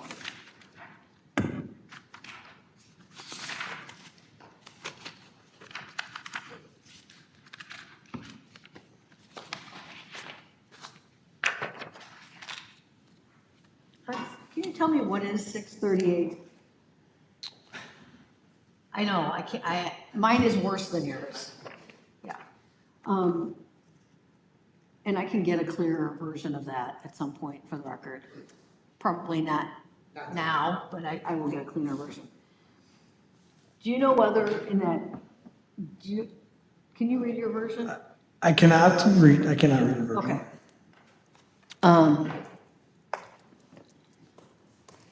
Do you recall whether or not Sanchez referred to himself as a snake? I don't. If you don't recall, I that's don't, fine. I don't Okay. recall. Okay.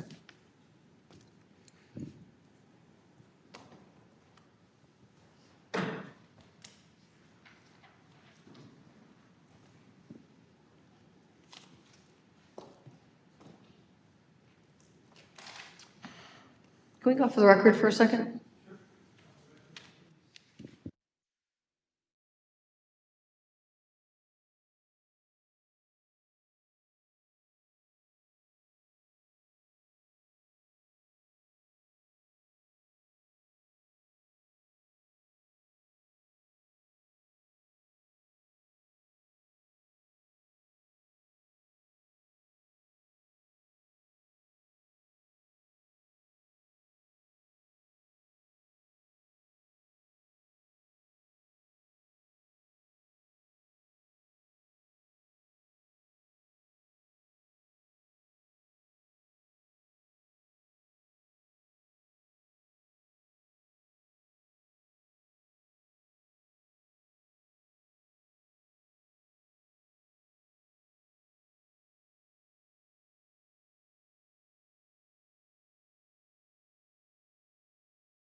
Are we back on the record? Can I? Yeah, we'll go back in the record now, Nikki, thank you. Chief, I've handed you a duplicate copy of Bates page 638 with the text of the text message next to it. Could you take a look at the legible text? Does this refresh your recollection as to whether or not you received a text message on 5/19/2023 from William Sanchez? Yes. And in there, does he refer to himself as not being a jerk or a snake? Yes. Okay. And was this prior to your issuing him the memorandum on May 19th, 2023? Yes.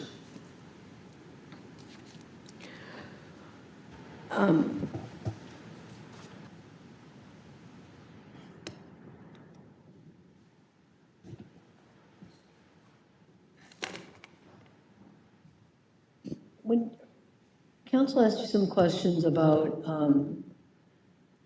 meeting with people about complaints concerning Deputy Chief West, I think you identified a few people. Do you remember what the specifics were of any of those complaints?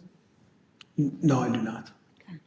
As you sit here today, did any of those complaints strike you as any more than grousing about being required to do their job?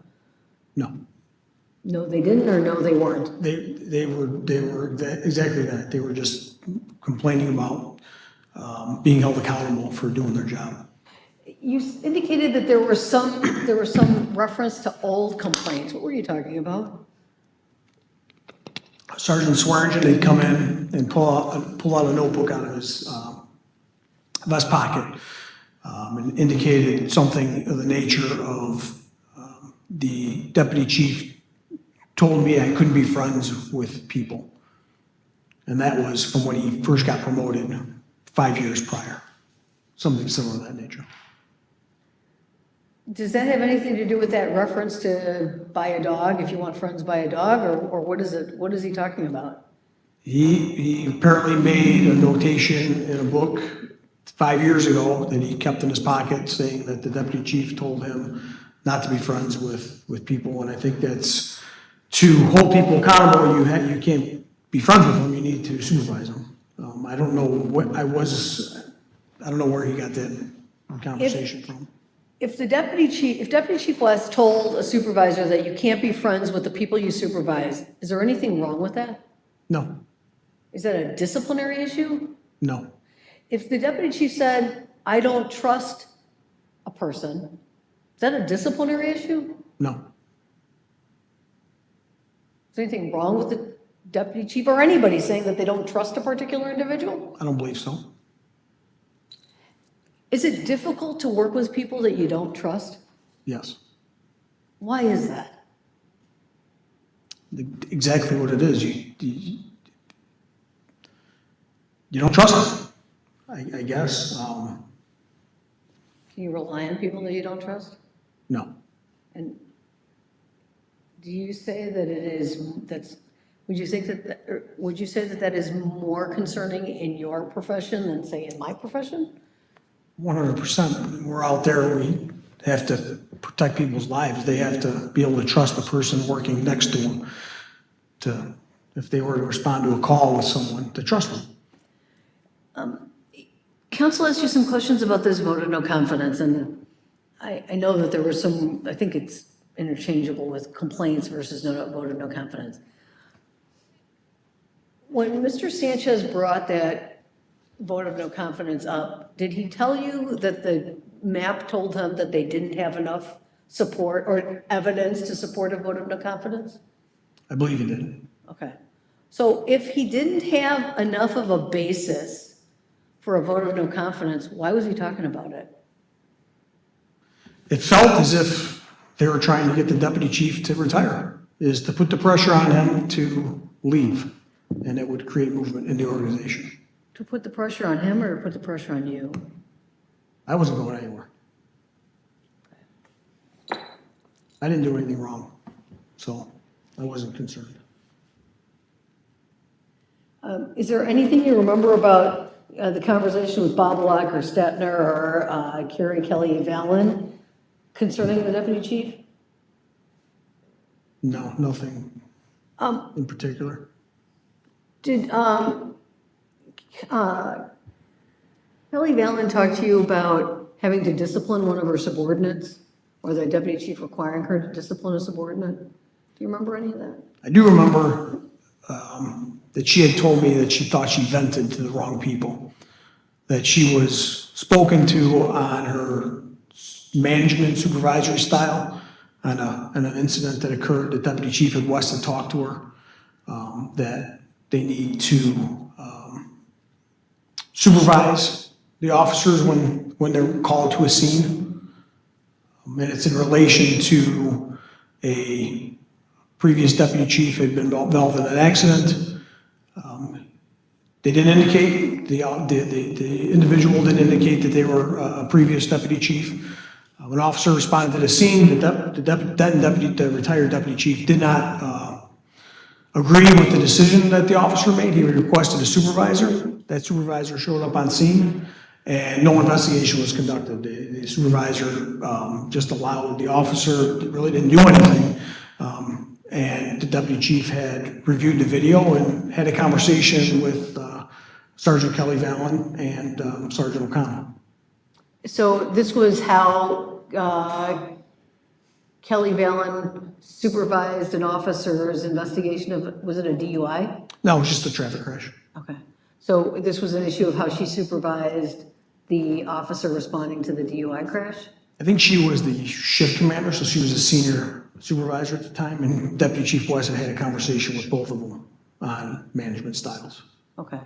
And what was offensive about that? I don't know. What would subject the deputy chief to discipline when he was counseling a shift commander about how to improve their response? That's why I believe she came in and said she had vented to the wrong people, that maybe she blew it out of proportion, that, you know, the deputy chief was giving her advice on being a new supervisor, how to manage her people, and she took it wrong. When you're talking about the wrong people, do you know who, I'm sorry, is she a sergeant or a lieutenant? I don't know what her rank is. She was a sergeant at the time. Okay. So do you know who Sergeant Kelly Valen was referring to as the wrong people?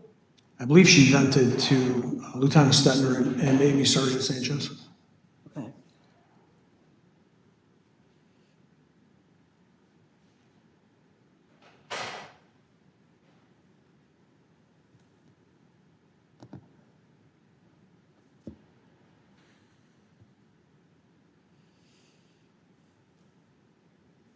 Anything else that you can recall about these supposed complaints about Deputy Chief West?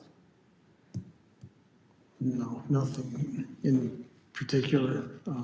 Did anything, in having, let me step back, in having these conversations with Stetner or Bobolak or Kelly Valen or Swearingen, did anything strike you as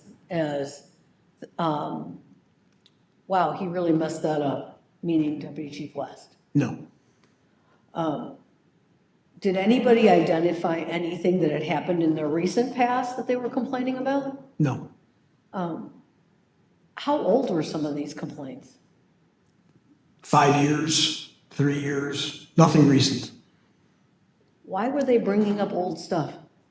Again, I believe it was, they were trying to force him out to create movement. Did you, so your predecessor was Chief Mitchell, right? Yes, Did he conduct internal investigations? yes, Did he have a complaint procedure? yes, Was there an HR department? yes, Did they investigate complaints back in that HR department prior to you being chief? Did the HR department, prior to your tenure as chief, the HR department that existed, did they investigate complaints? sure, Did they do it when Chief McCarthy was the chief of police? yes, Did Chief McCarthy, did he have an internal investigation procedure? yes, Did he conduct investigations? yes. Are you aware of any reason why any of these individuals, Stotner, Kelly, Valen, Swearingen, or Bobolak, why they could not have brought whatever complaint or gripe they had at the time it occurred to either the then chief, investigation commander or HR director at the time it occurred? If they had legitimate complaints, they could have. Okay. Even if they had illegitimate complaints, they could have brought the complaint, correct? Correct. All right. Um,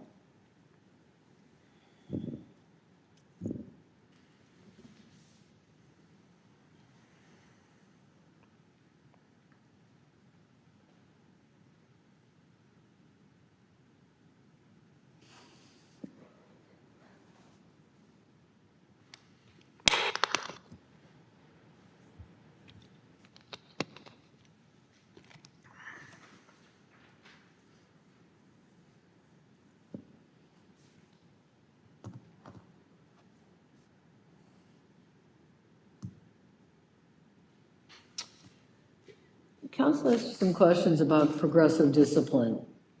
In the department, are there incidents or situations that occur that cannot be remediated?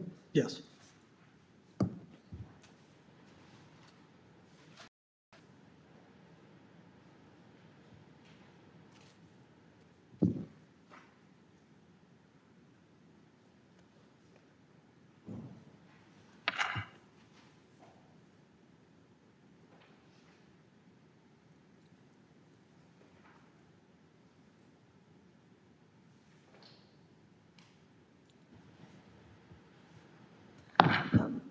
Council asked you some questions about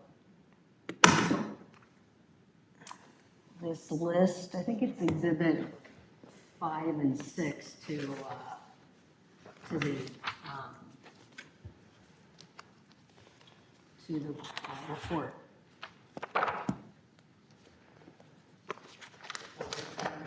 Um, 632, which is exhibit 5 to the village exhibit 1, and 634.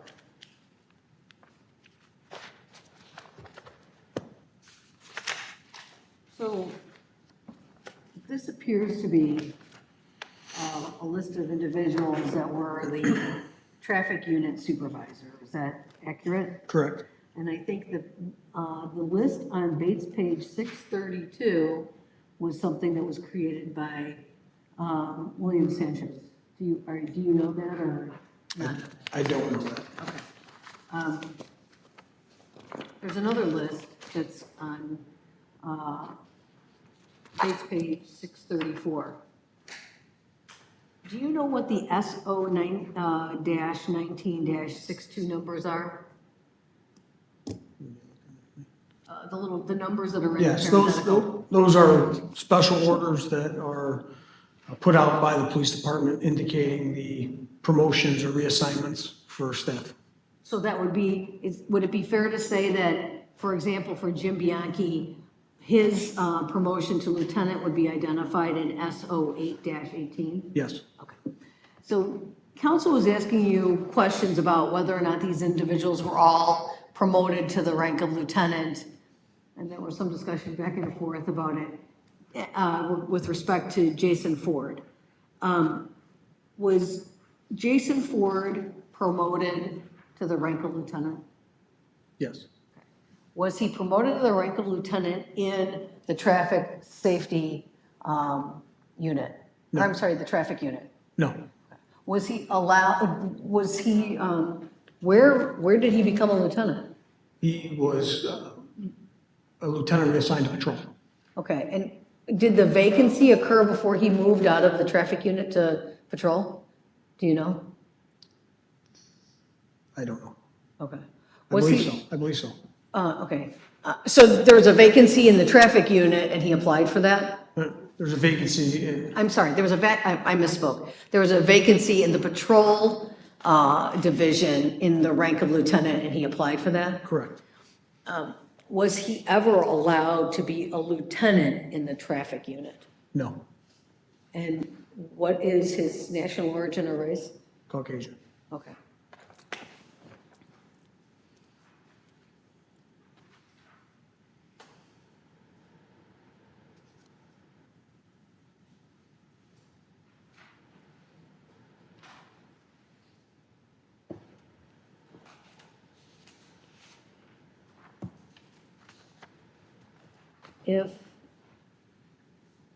if Deputy Chief West had counseled someone to not refer to Mr. Sanchez as Dirty Sanchez, do you think that's appropriate or inappropriate? I think it's appropriate. If he had said to someone that, or never mind, just strike that.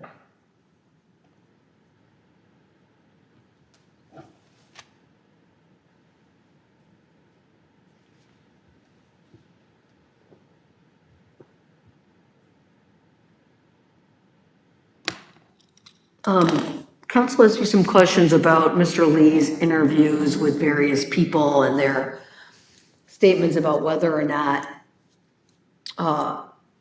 Deputy Chief West called Mr. Sanchez a rat or a snake. Do you recall that testimony? Yes. Okay. Do you know whether or not Mr. Sanchez showed any of the witnesses his complaint prior to them coming to speak to Mr. Lee? I believe he did. Can I have a moment? Yes.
Sir, I think,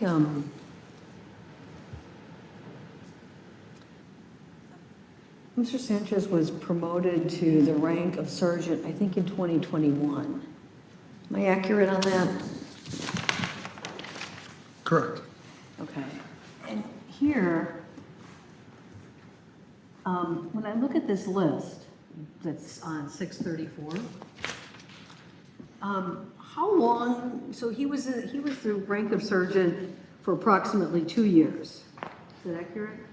Correct. And I think he was the traffic unit supervisor for approximately 10 months before he was thinking that he should have been promoted to the rank of lieutenant, right? Correct. Okay.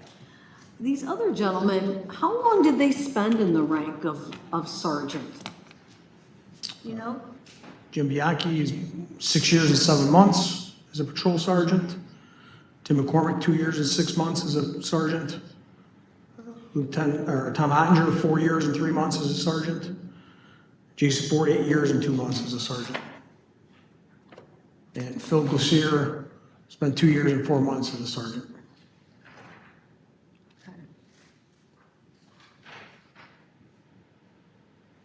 So it appears that the majority of these individuals had far more tenure as in sergeant rank than Mr. Sanchez? Yes. I have nothing else. Okay, thank you. You have anything you want to ask? Yeah, please. Thank you. Could you look at page 588 of Judy's report?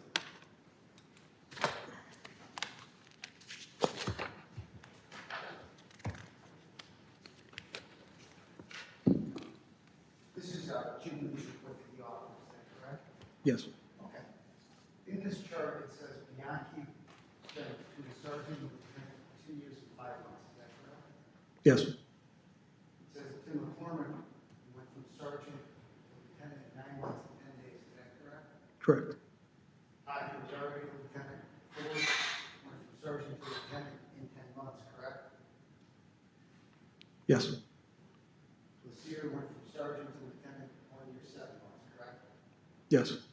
Bottom paragraph, at the time of Sergeant Sanchez's complaint, he had only been assigned to the position of traffic supervisor for substantially equal amounts of time as McCormick and Ford. Is that correct? Correct.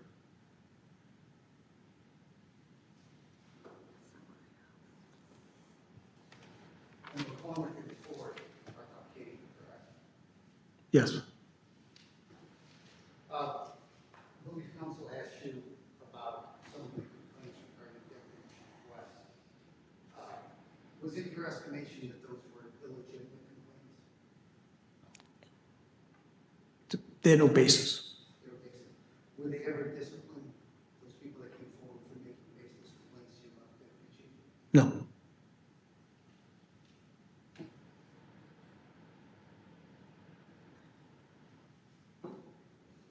Oh, one quick question. Jason Ford, in his interview, talked about when he was first promoted to lieutenant. He spent the first 6 months also in traffic. Is that true? I don't know. I don't know what he, Okay. Fair enough. I think I was a commander of investigations at the time, so I didn't know. Nothing further. Okay, thank you. Well done. Done. Thank you very much. You can be Thank you. excused. Thank you. Okay, we'll go off the record for a minute.